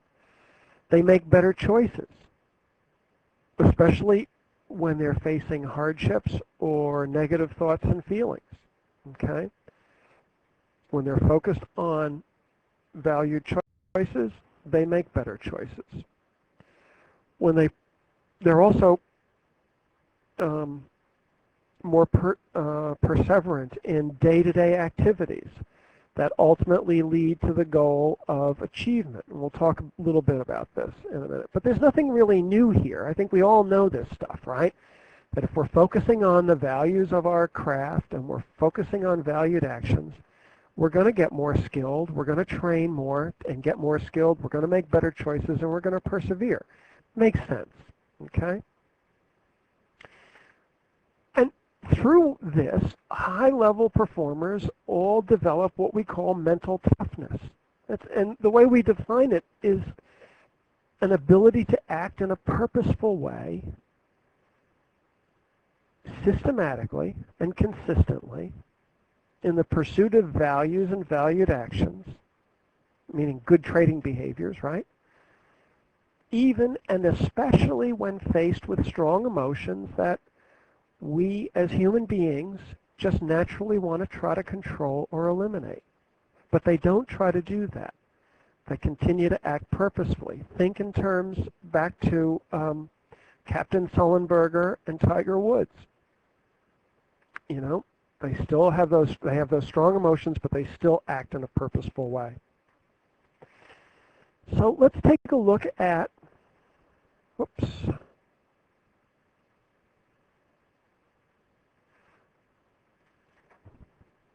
I'm sorry, I'm a little out of sync here with my slides. So it's the difference between actions that are emotion directed versus actions that are value directed. We know that when we're focused on fear and anxiety, our actions are likely to be avoidance and escape. When we're fused with those thoughts, when we're fused with those feelings, we want to try to escape. When we're not fused, when we're defused from those thoughts and when we're defused from those sensations, we're still going to have them. But over time, with mindfulness, the impact of them are going to be so much less that we are able to focus more on valued directions and valued actions. So the real question then becomes, what's the real problem? Is it the emotion of fear or what we do when we feel fear? And this has been a theme that we've been going through over and over again here. It's what we do when we feel the fear. The issue isn't having or not having the emotion, or even how strong those emotions are, but just accepting the presence of those emotions as a normal part of being human and staying focused on what really matters. Okay? So let's take a look here about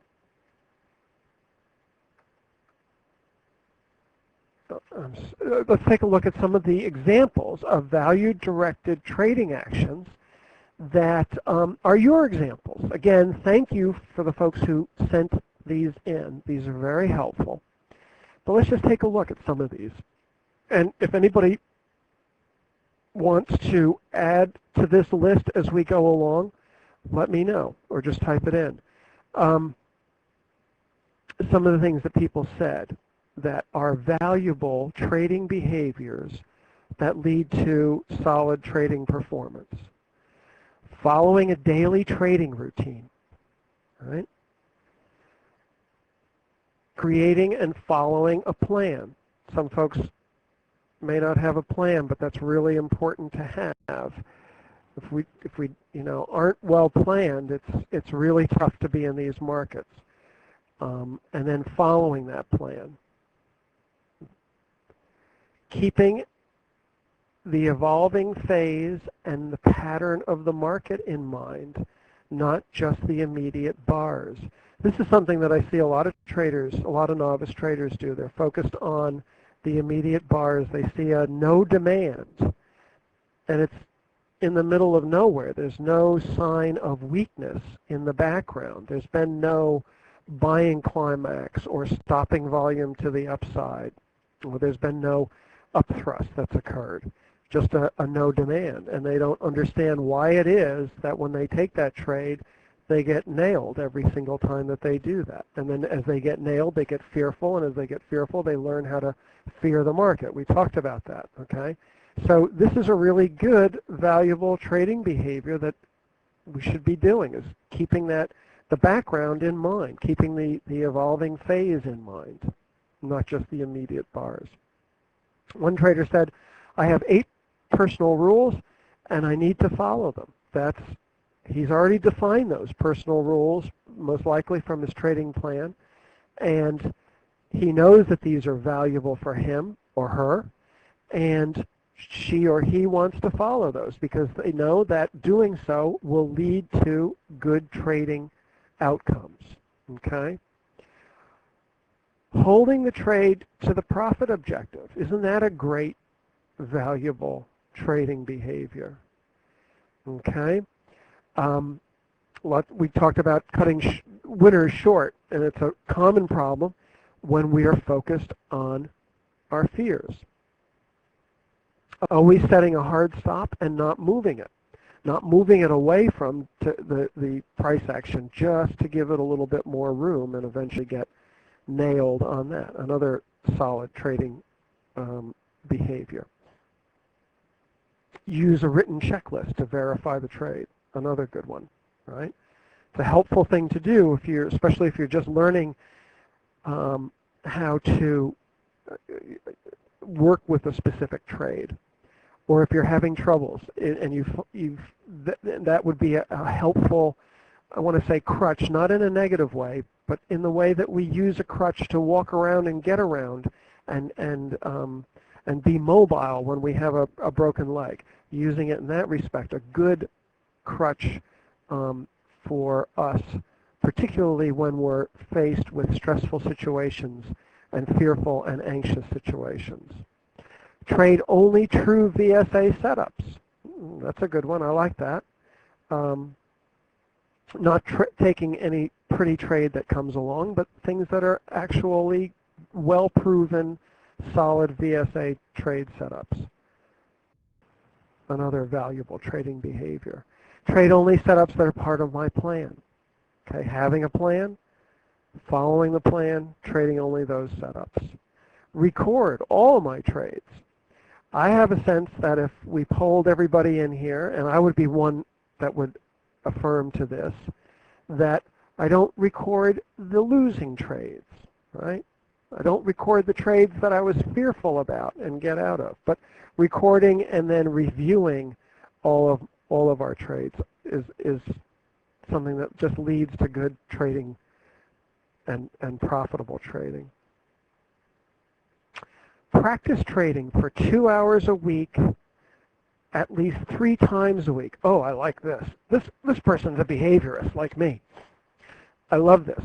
Practice trading. Practice trading is really important. I could go on for a whole session on this.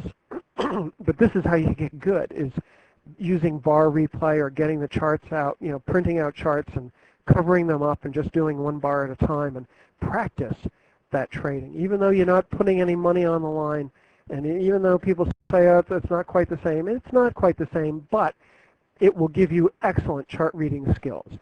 And I say I like this, and it's behaviorally defined because it's very specific.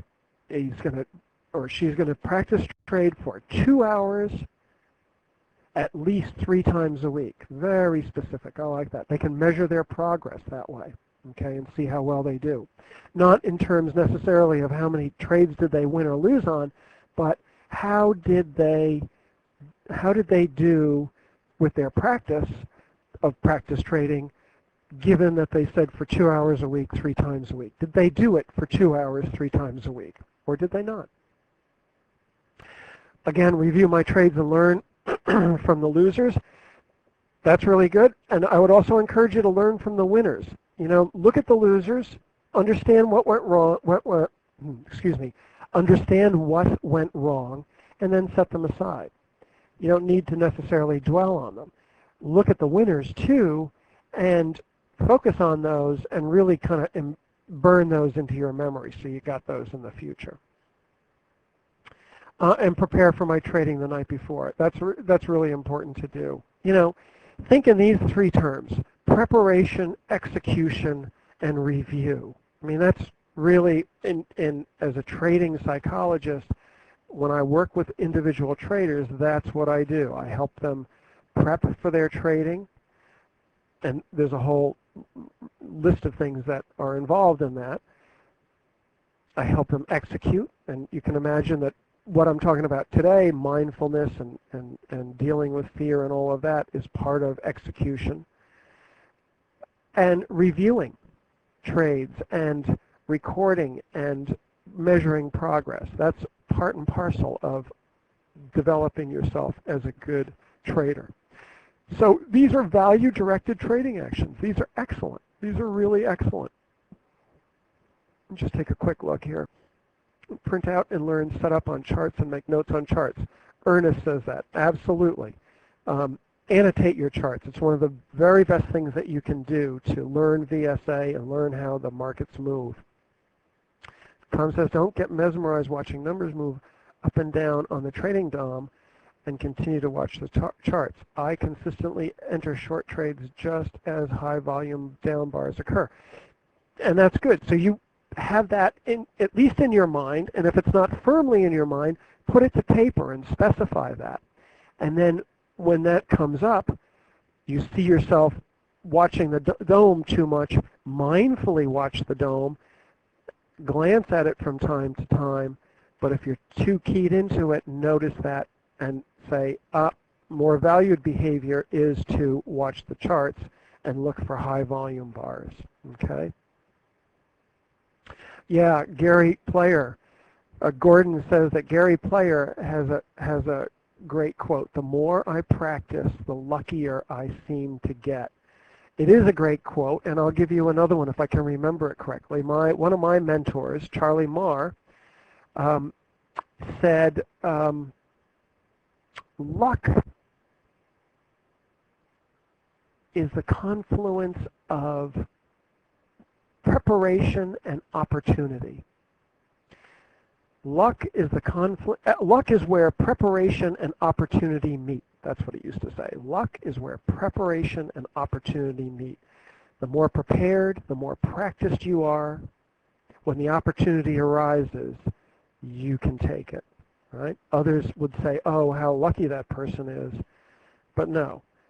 As Gary Player knew, the more preparation he made, the more practice he had and put in, the luckier he seemed to get. That's a very good quote. Excellent.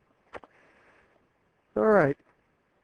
Any other trading behaviors that we might want to add to this list before we get off of it?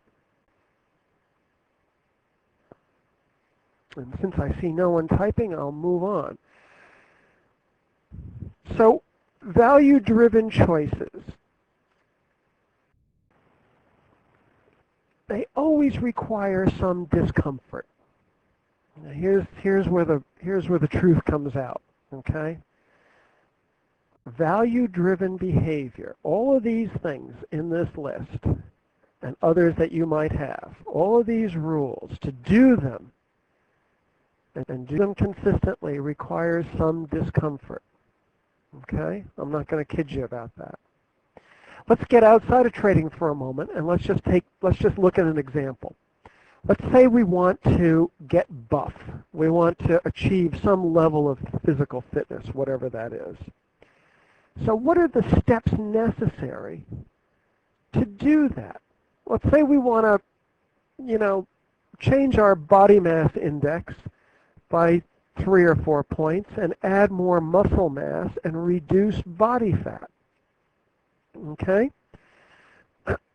So what are the steps? Well, one step is deciding that we want to achieve physical fitness and the reasons why we want to do that. Is it because we want it for health?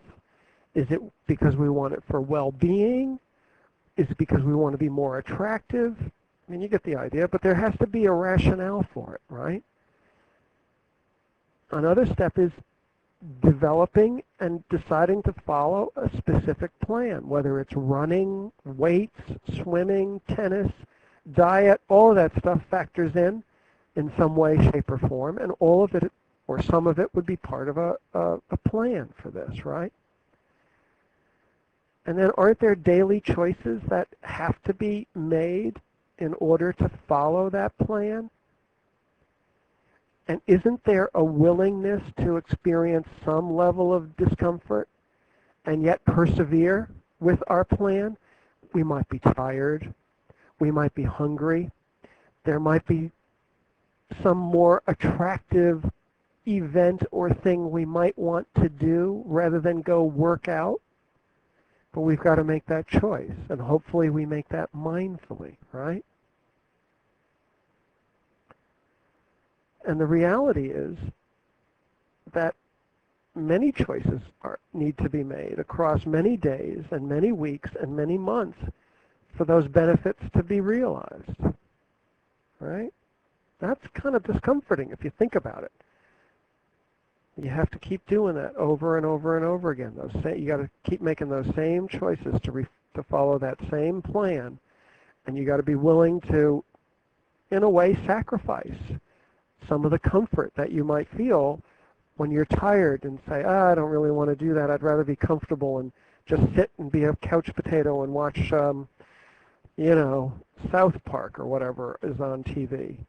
Or you might be hungry and you trying not to eat fattening foods, and you see a piece of cake and you say, I'd rather satisfy my desire to be sated rather than deal with the discomfort of this because I'm trying to lose weight and lose body fat on my BMI, right? How different is this from trading? Not really. Not really. We have to also experience some discomfort if we want to put these value-driven behaviors and actions into place. Yeah, where's the magic pill when we need it? There is no magic pill, I'm sorry to say. And in all of this, just keep in mind, and it's a theme that I've been repeating throughout here, but emotions are not the enemy of trading. Just remind yourself of this. Emotions exist, and they're always going to exist. It's the things that we do to eliminate or control emotions that are counterproductive. You demonstrated that there's no consistent success or benefit in eliminating fear by the remarks and comments that you made. And we know clearly that the patterns of avoidant behavior interfere with trading. So the key is to notice them. Notice the emotions and notice the thoughts and letting go as best you can and staying focused on the demands of the trade and maintaining commitment to what matters in the long run rather than choosing to reduce a temporary feeling. You have to do what matters, even if sometimes it doesn't feel so good. You do what matters in the service of what's meaningful to you, okay? And we're talking now about acceptance and willingness.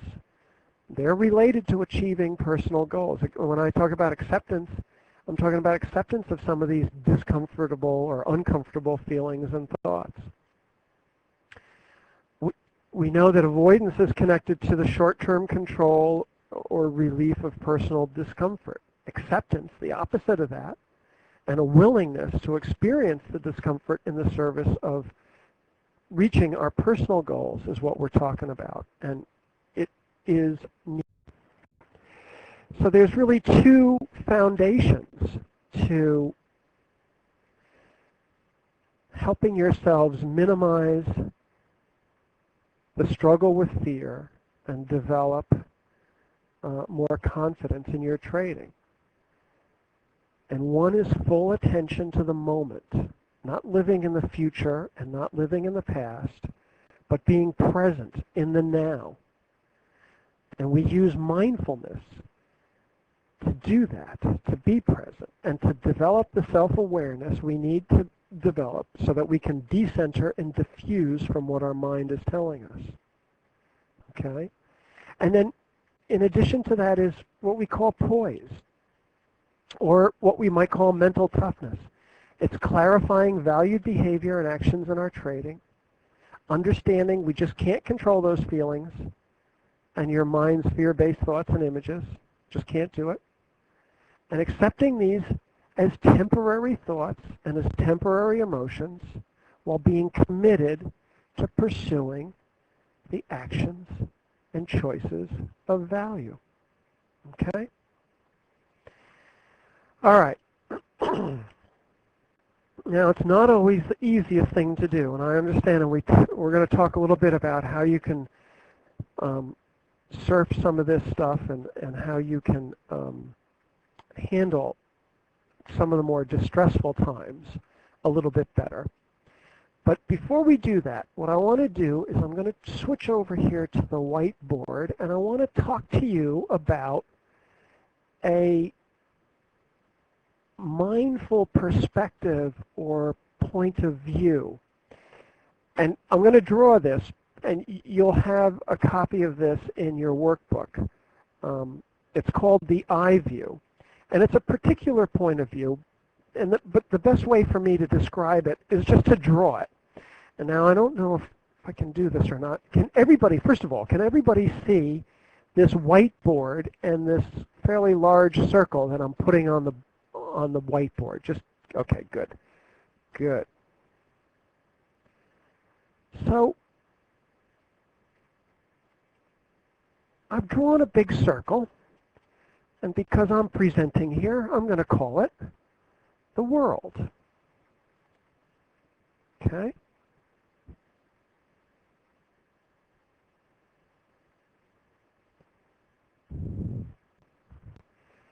And into the world,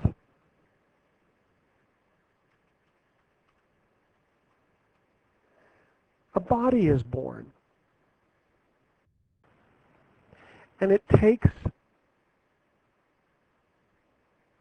the very first breath that it ever took. And that body, taking its very first breath that it ever took,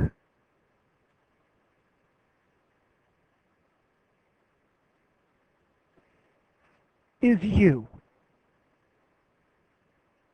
Okay? In your mind's eye, just imagine for a moment taking the very first breath that you ever took. And at the same time, you open your eyes and you begin to see light and objects out in your environment. And you notice that your skin, you start to feel the air around your skin, and as you touch things with your hands or your toes, you feel those objects. And you begin to smell different smells and taste different tastes. All five of your senses, all five of your senses begin to take in information and bring the world into your awareness. Now, this point of view of the you taking in pure information and looking at things just as they are, right? This you that took its very first breath, taking in all this information through your five senses, is just taking in information as it is. No judgments are made. It's just as it is. It's just information as it is. So as you're taking in all this information, at some point,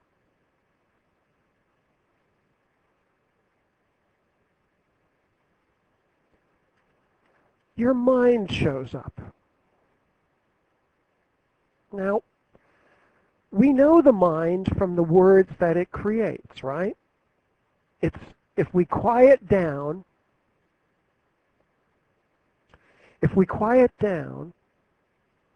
you'll notice your mind starts creating words. Your mind really is a word-generating machine. It just fills in the blanks. That's what it does. Okay? Now we're going to use two sets of words here.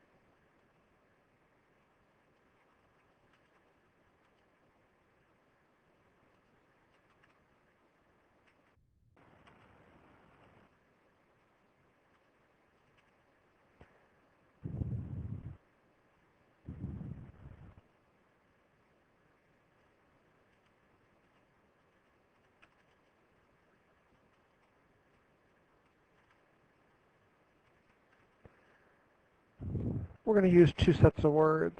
Oh, that didn't come out, but that's valued actions. Suffering and struggle and valued actions. Now, from this you, from the perspective of this you that took its first breath, from this point of view, you can notice things. You can notice things in the world. You can notice your body's reaction to things in the world. You, the you that took its first breath, from this perspective, you can notice what's going on in your mind, what your mind is telling you. That you that took its first breath, is always there to notice. We often call this the observing you. You can observe your mind at work. You can notice and observe your body and sensations and feelings. And your five senses notice what's going on in the world about you. Now, from this perspective as well, this mindful, observing you, the you that took its first breath, can also notice things about your body and your mind and the world in a non-judgmental way.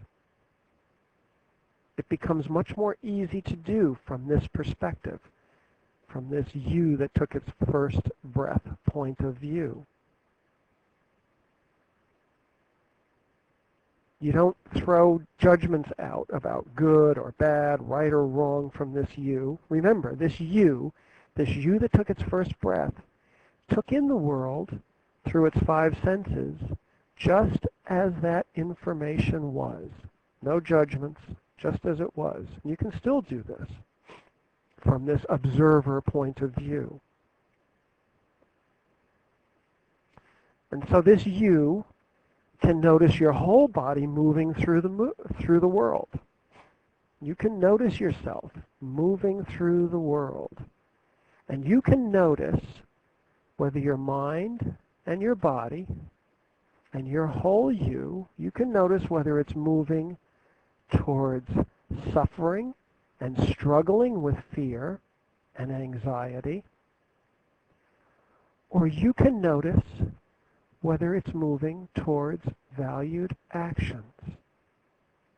When you take this observing you, this you that took its first breath, when you take this perspective, you can notice which way your body is moving, towards struggle or towards valued action. And because you can notice it, you can begin to make better choices about whether you want to move towards suffering and struggling, or whether you want to move towards valued action.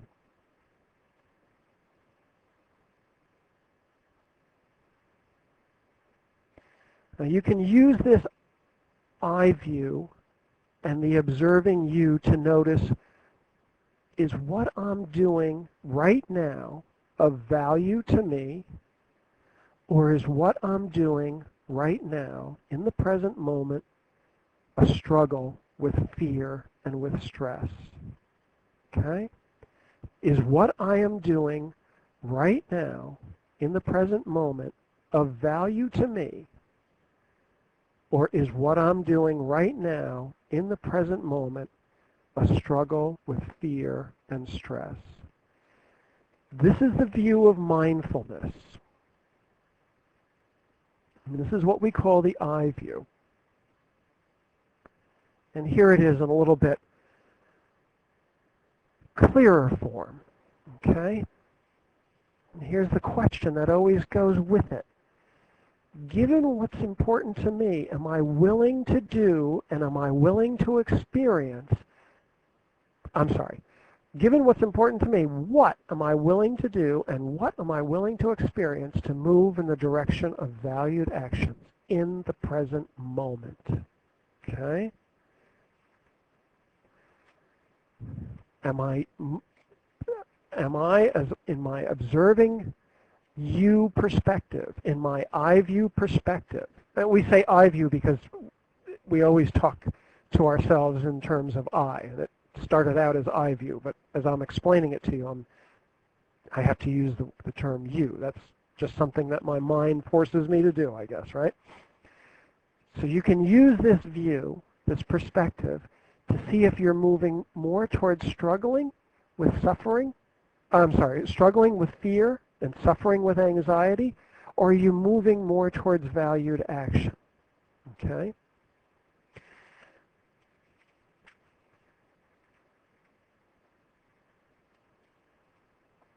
Now I'd like to do a little bit more on this you that took your very first breath. I want you to be more clear about this because this is important. So I'm going to ask you to gently close your eyes for a moment and turn your attention to your breath. And follow your breath in and out, and in and out.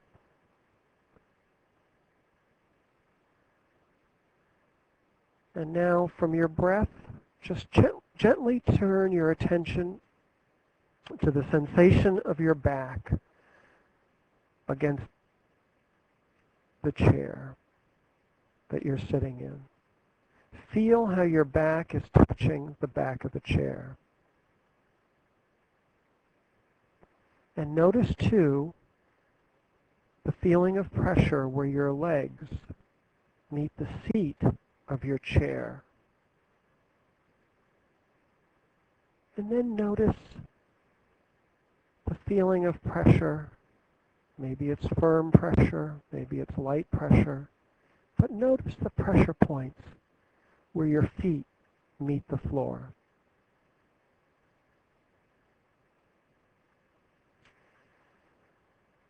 Now, see if you can imagine yourself in your mind's eye at the other side of the room, watching yourself sitting in the chair. In your mind's eye, just see if you can notice yourself watching yourself from across the room.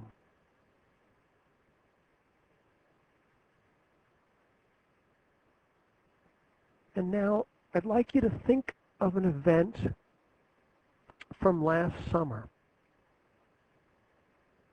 Perhaps it was a party or some activity with friends or family, or maybe it was just a quiet time alone.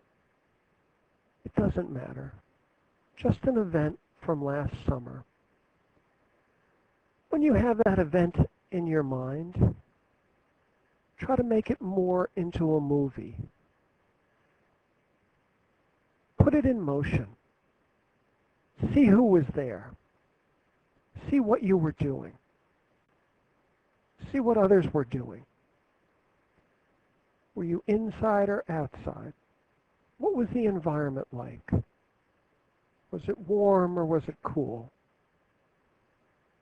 Was it daytime or was it nighttime? Just put it in motion for a moment and just notice.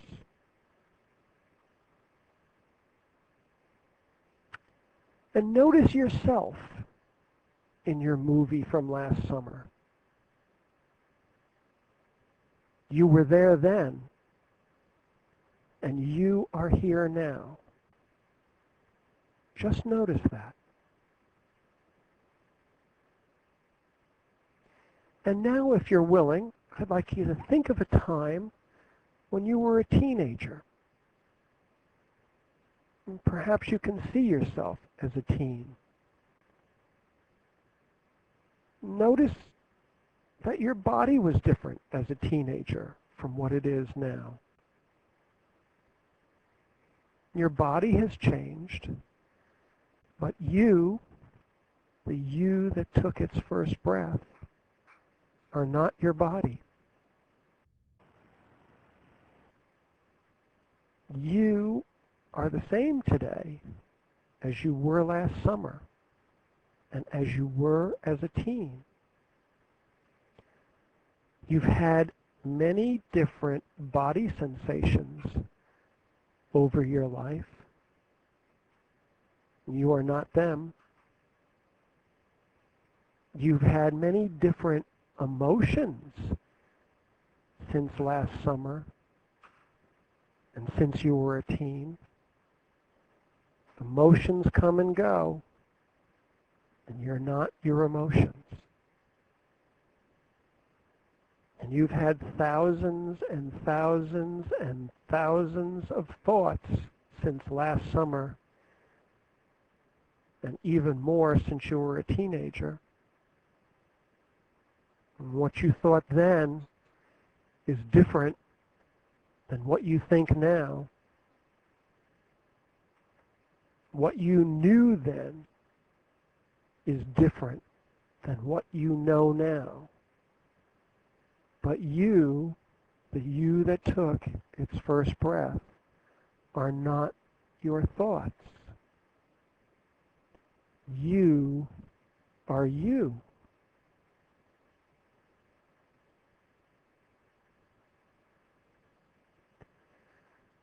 Now, with your eyes still closed, see in your mind's eye the room you are in. And see once again you at the other side of the room watching yourself sitting in your chair. Just focus on that for a moment. Who is the you here? Just experience this for a moment.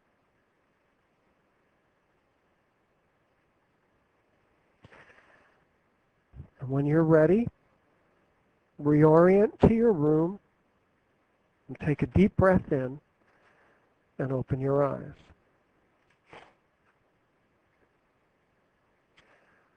Any comments on that experience about the you?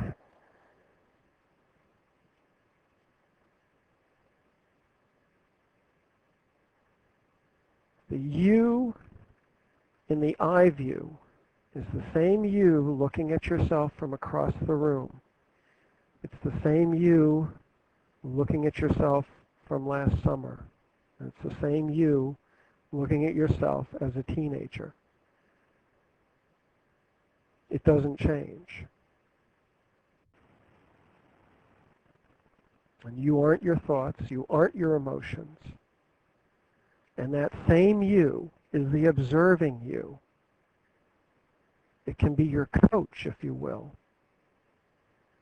But that same you can view the world and can view all the sensations and feelings that you're having as you experience that world, and can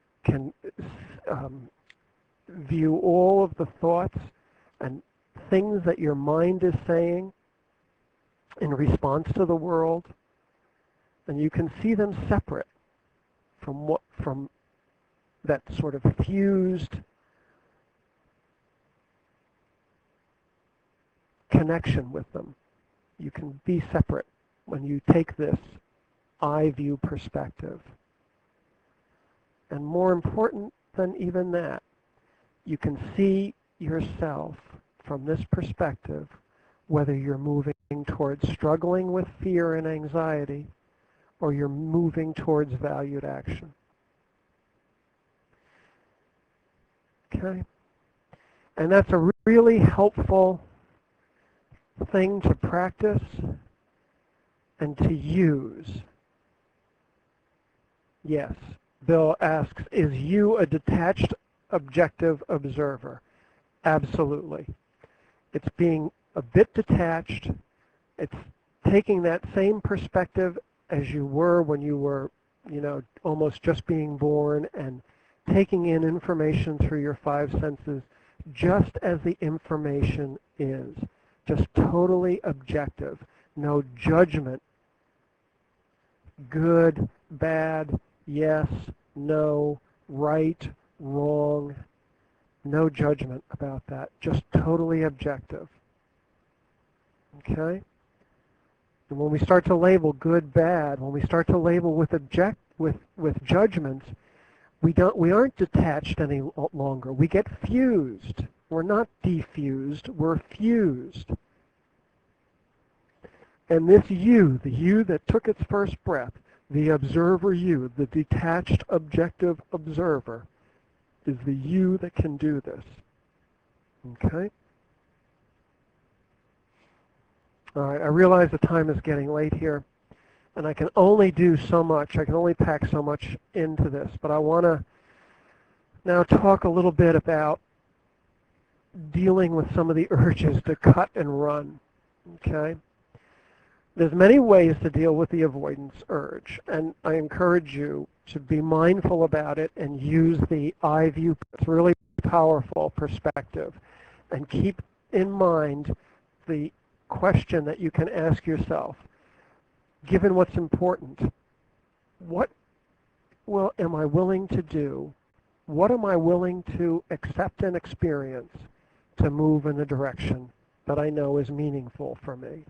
Okay? But I know that there are times that it's really difficult. And so to face the discomfort, it's just natural that we want to cut and run. And I suggest, first and foremost, be patient and be kind to yourself. Remember, evaluation really adds nothing to the experience. And when I say evaluation, we always have that critical voice in our mind saying, you idiot, why didn't you stay in that trade longer? Or you idiot, why didn't you get out sooner? That's not helpful.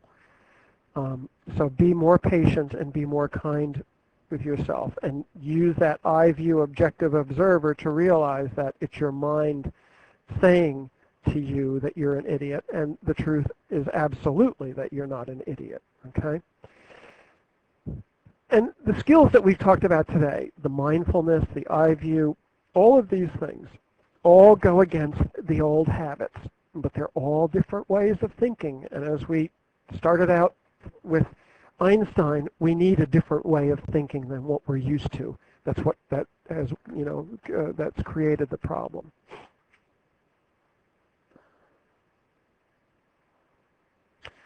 Tom asks, is lack of confidence in what you see in your setups a manifestation of fear? I think, Tom, it's probably more that you don't know with certainty that your setups have a given probability.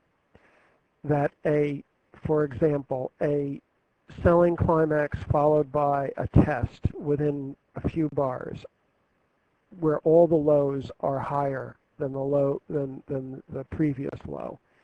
And then we have that nice narrow range, really low volume test. That's a high odds trade. That's a high probability trade. And if I know that that trade has, let's say, a 70% probability, and you should know your probabilities, and if you don't know your probabilities, go back and paper trade those, and go back and look at 6 months worth of data, intraday data, and see what those probabilities actually are, and see what your probabilities are in trading those. That's why practice trading is so helpful and so effective and builds confidence. But here, confidence is more in knowing what your setups are. If you don't know that, then you have uncertainty. We talked about this in the last session. We talked about the paradox of trading, that on any given trade setup, we never know what the outcome is going to be. The outcome is always uncertain on any individual trade. Yet, over a large number of trades with a given edge, there is a probability that we will be profitable. There's this in the case that we're talking about. There's a 70% win-loss ratio of being profitable. So 70% of those trades of a selling climax with a particular kind of test in a short-term rising market, 70% of those are going to work out to be profitable. 30% are going to be unprofitable. So if we know that, then we should not have a question about whether we can be confident in that trade or not. And as long as we take the perspective that we're trading over the long haul, many trades, and not hanging on the outcome of any and every given trade. If we're focused on the outcome of every trade, we're on one side of the paradox. I talked about this in the last session. We're on that side of the paradox where the outcome is uncertain if we're only focused on that one individual trade. And if we're on that side of the paradox where a given trade is uncertain, it's a scary place to be. So it's going to manifest fear, no question about it. If we're on the other side of the paradox, which is over a large sample of trades, I have a given probability, and that probability will produce a profit, then we can be confident in that. Okay, I hope that answers your question. Okay, let's go back now to to dealing with urges to cut and run. Here's a couple of suggestions about that. And I'll do these fairly quickly because I want to get to one more last point.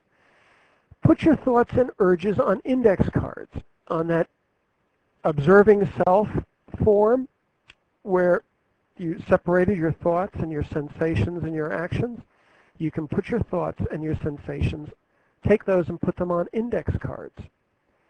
When they show up, just like we did in the leaf example, we label them and we put them on a card instead of a leaf. Okay? And now you've got a choice to do what the card says, move towards struggle with fear, move towards suffering with fear, or you can choose to move towards a valued trading action. Putting that thought or feeling on a card, on an index card, and setting it down in front of you is like taking it out of your head and putting it out there arm's length. It's like taking it out of your head and placing it on the stream, okay? I'm sorry, on the leaf that's on the stream, and letting it go down. But instead of letting it go down, now we can make the choice. Do I want to move towards struggle, or do I want to move towards value? Okay? And just to get a sense of the struggle, here's a cool little thing to do. Just take that card and place it between your palms and push hard. Push really, really hard for 30 seconds. And struggle with it, and struggle with it, and struggle with it, and struggle with it, and struggle with it, and push really, really up, push even harder. Notice what's happening while you do this. And the point is that you're getting nowhere with that struggle, all right? You're not pushing one way or the other. Then just place it down on your lap or on your desk where it really belongs, outside in a place that is where you can have that eye view of it, where where you can be objective and detached. Placing it outside of you is detaching from you, okay? And here's another metaphorical thing. Take a few cards and take them with you during the day. Put them in your pocket. Look at them every once in a while. The metaphor there is that they're always with you. These thoughts are always with you. Why not take them along for the ride? Okay? I do this with traders, and believe it or not, they actually like it. It may sound a little bit strange, and we're not working one-on-one here. We're doing this kind of in a presentation format, and I'm really distant from you over the internet. So it may seem strange, but I encourage you to try it. And it's like everything else I've encouraged you to think about and do, from not feeding the tiger to dropping the rope to putting your thoughts on leaves in a stream. It's all wild stuff. It's all crazy kind of, if you said this out to anybody else in your everyday life, it would seem really crazy. This is another one of those crazy things too, but there's a purpose behind it, and the purpose is metaphorical. And think about it as you're doing this, and you'll see the point of it, and it'll hit home for you. That's all I can promise you with that. It always does when with traders that I work with when I do this. They find it pretty helpful, in fact. Another suggestion is to surf your emotions. Ooh, that sounds like a cool thing. If you think about emotions, they're all wave-like. They build up, they reach a crest. Sometimes they feel like a tsunami, but they do reach a crest, and then they die down. Okay? They ebb and they flow, just like the waves of an ocean.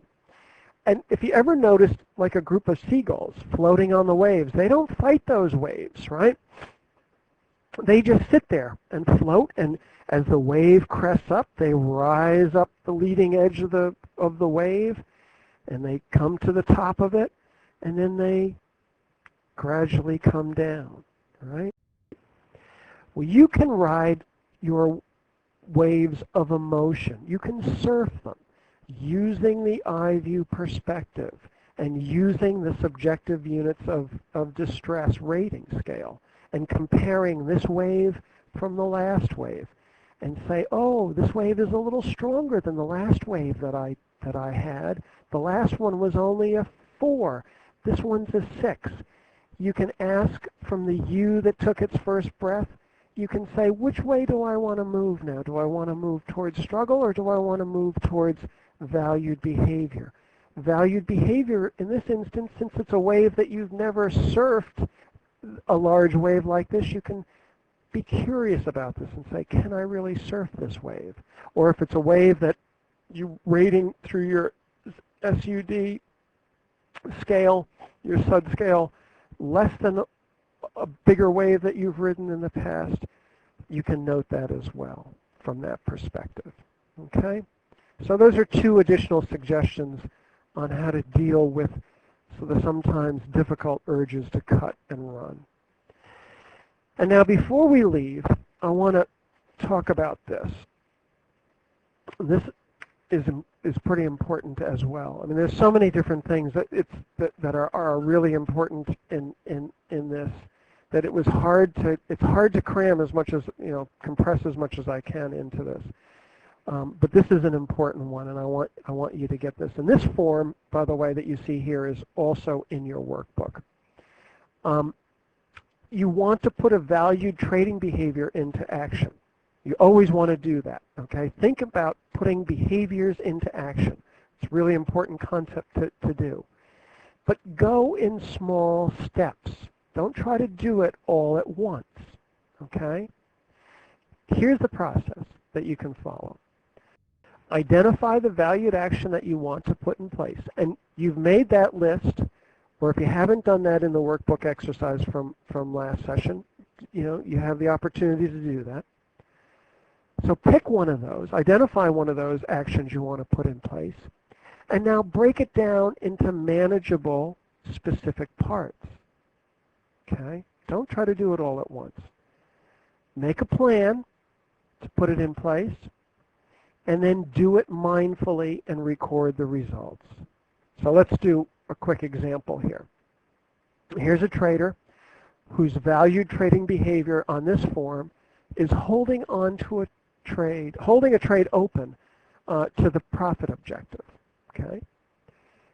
So he's broken this down now, or I should say she's broken this down now into a short-term goal. This is an actual example from a client that I had, and it actually is a she. She broke this down to a short-term goal with a specific trading behavior. She said, I'm going to extend my average profit on a given trade by 1 point. It's not holding the trade open for lots and lots of points. She was a Russell E-mini trader, but she's just going to hold it open by 1 point.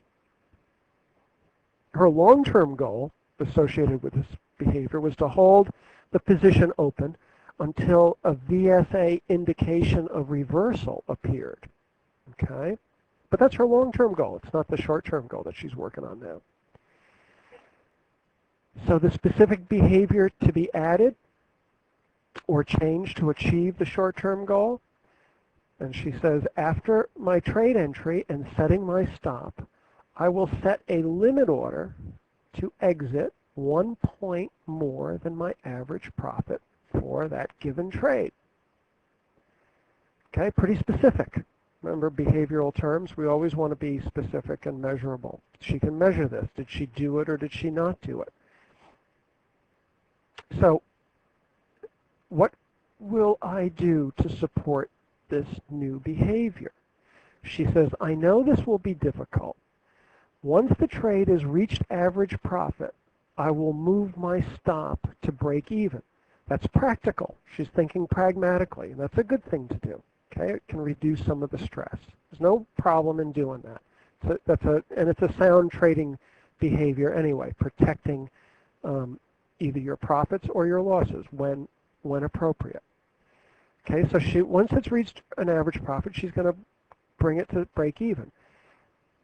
Then she says, also to support this new behavior, I'll remember to stop feeding the tiger, and I'll use the I view and observe my thoughts and emotions. If it's needed, I will surf my fear. Okay? Now, on this form, there are areas for you to record situations that occur that relate to this. valued trading behavior that you're putting into place. And she had one here. I put the date wrong. It's a date in advance, but it was actually in March of last year. And she rated her distress level or discomfort level as a 6 on the SUD scale, same scale that I gave you. And the situation that caused her to rate this in this manner was a long trade after a selling climax. Okay? And she says about the actions taken, it wasn't easy at first. I immediately did start to observe my thoughts and feelings. I noticed my muscle tension most. See, she's mindful here. She's noticing things. And also that my hands trembled. She noticed that as well. A strong physiological response. She said, I noticed the thought, I'm going to lose, I'm going to lose. And it was repeating nonstop, over and over again. So very mindfully, she was noticing this. Now, right? Just pause here for a second and think back to times when you exited a trade. Are you noticing that the muscle tension in a mindful way is present, or that your hands might be trembling, or whatever the physiological response is? Are you noticing your thoughts? The likelihood is no. Okay? And this is one of the first steps in gaining control over your behavior, is to notice things and to write them down. So she does that. And she says, when I got to my normal profit level, my mind said, just take the normal profit. That will be best. Don't be an idiot. Just take your profit. Minds are minds, aren't they? And that's just exactly what we would expect from our minds at that point. And it would be urgent, too. Just take that normal profit. Don't take a loss. She says she felt fear and pretty nervous. But she also noticed every bar was closing up. Here's the thing. By being more mindful, she's not only noticing what's going on internally, she can also, from that I view perspective, she can also notice what's going on in the world. She can notice what's going on in the world of her trading, which is the bars on her chart. That's her world, right? I was more fearful when price came back a bit, very observant. She was noticing when her subjective units of distress were going up or down. When the bars came back on her position a little bit, or when the price came back on her position a little bit, she noticed her SUDS ratings going a little bit higher. She was more fearful. More observation. Setting the stop to break even was helpful. And in this case, she got the extra point. She says, I was surprised to get the extra point. I felt pretty good after that. Now, even if the trade didn't come out good, even if it went all the way back and she just, had broke even. She didn't make anything. She didn't lose anything. She still won. Why did she win? Because she was able to observe all of this. And she was able to act in the service of her valued trading behavior, extending her average profit by 1 point. She was able to act despite having negative thoughts, despite having trembling hands, despite feeling the fear. She was still able to notice all of that and mindfully notice what was going on in her world, what was going on in her charts, and she was able to mindfully say to herself, I'm going to set my stop to break even, and I'm going to go for that 1 point because I'm going for valued behavior rather than going towards suffering with the fearful thoughts and the fearful feelings. Okay? So this is a really important and really useful exercise for you to do. I've given you an awful lot of stuff here today. We've reviewed a little bit about what we talked about last time. We talked about fusion. avoidance, evaluation, reason giving, all combining to be negative or make it difficult for us to handle fear. But we talked importantly that fear and emotions and thoughts don't go away. Tiger Woods, Captain Sullenberger all had the same stuff going on in their performance activities of golf and landing that plane in the Hudson, all right? But they still were able to act anyway.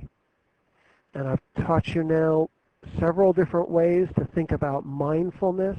We've talked about the role of mindfulness and how it helps us diffuse from our thoughts, how to separate ourselves, decenter, become more, as Bill said, detached and objective about what's going on, not just in our thoughts, but in our world as well. We've talked about different mindfulness activities, including separate mindfulness, I'm sorry, I'm blanking on words here, separate times that we choose to set aside and in a quiet location where we won't be disturbed, practice our mindfulness. And I gave you last week and this week 3 different ways to do that. We've talked about bringing mindfulness into everyday trading activities when we prepare for the next day, when we're annotating charts, when we're practicing our trading. Be mindful in that. Notice where our thoughts go. Notice where our feelings go. And when they go and wander off, bring them gently back to the task at hand. That's just practice, but important practice on how to continue to be mindful. We talked about how the fear doesn't go away, but the sensations don't go away and the thoughts don't go away. But through mindfulness, the impact of those thoughts and those sensations and those feelings become less and less on our trading and our everyday life if we want them to be. This is not just for trading, by the way. This is stuff that you can use every single day in all different kinds of roles that you have, not just the role of being a trader. We talked about the I view, even how it's important to recognize that you've got to be willing to experience some of this stuff. It's an important part of it. But mindfulness, again, helps you in that willingness. We talked about a really unique way to look at things, and that's the I view. We talked about how to break your thoughts up and your feelings up and not have them all smushed together and difficult to understand. I brought you through the experience of the observant you, the detached you, the you that took its first breath, the you that's really never changed throughout your whole life, even though lots of other stuff in your body has changed, your thoughts have changed, your surroundings have changed, but you, there's this constant you, we call it even the transcendent you, and that's the you from the I view, and that's the you that can see what's going on in your body, what's going on in your mind, what's going on in your world, and can make the decision about whether you want to move back into fear and suffering or you want to move towards valued behavior. Touch a couple of ways to deal with that urge to, get out of the fearful situation, using those index cards and as a metaphor for pulling the thoughts and feelings out of your head and out of your body. And we talked a little bit about how to surf the fear, the emotions of fear, and using the subjective units of distress, the SUD scale, to do that. And one of the most important things we talked about is what I talked about last, and that's how to put trading value into action, identify that valued action you want to put into place from your list, break it down into manageable parts, go take small steps. Don't try to do it all at once. Make a plan to do that, and we went through this exercise about how this woman made a plan to do it, and then do it mindfully and record the results. Okay? And we did that through the example.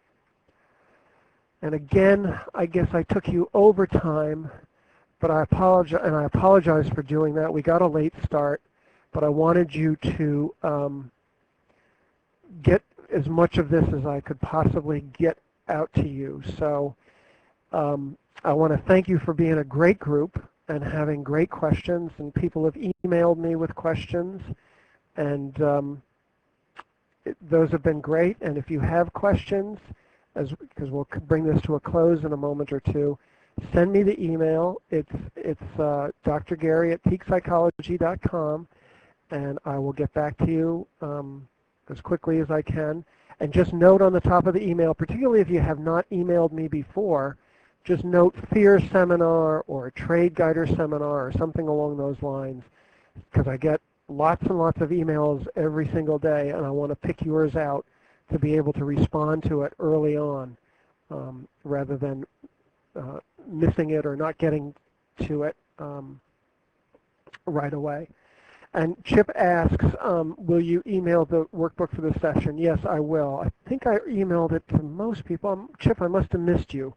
Oh, I know why I did, because I emailed you something different before. Okay, I will email that to you. You'll get the workbook. And Renee, I don't think I have your email address. If you haven't sent it in already, do that for me, and I'll get you all the stuff. So if there are any questions, I'll take a moment or two to answer any questions that you've come up. Okay, Ernest, you better email me your email if you haven't done that already too, because I don't think I have yours. I'll wait a moment here for questions, if anybody has any questions. Okay, good. Thanks, Ernest. I'll get that out to you then. I am not seeing any questions, and so Renee, you need to email it to me, because I'm not going to be able to get that off of this chat room. Okay? Yeah. Thanks. Okay. Good. Okay, again, thank you very much, and thank Trade Guider Richard and Gavin, and I thank you all, and I really hope that you got something out of this. That was the intent, and any feedback is great to Gavin or Richard, and certainly to myself. And with that, I guess we'll end it, and again, thank you, and have a good rest of the weekend, folks.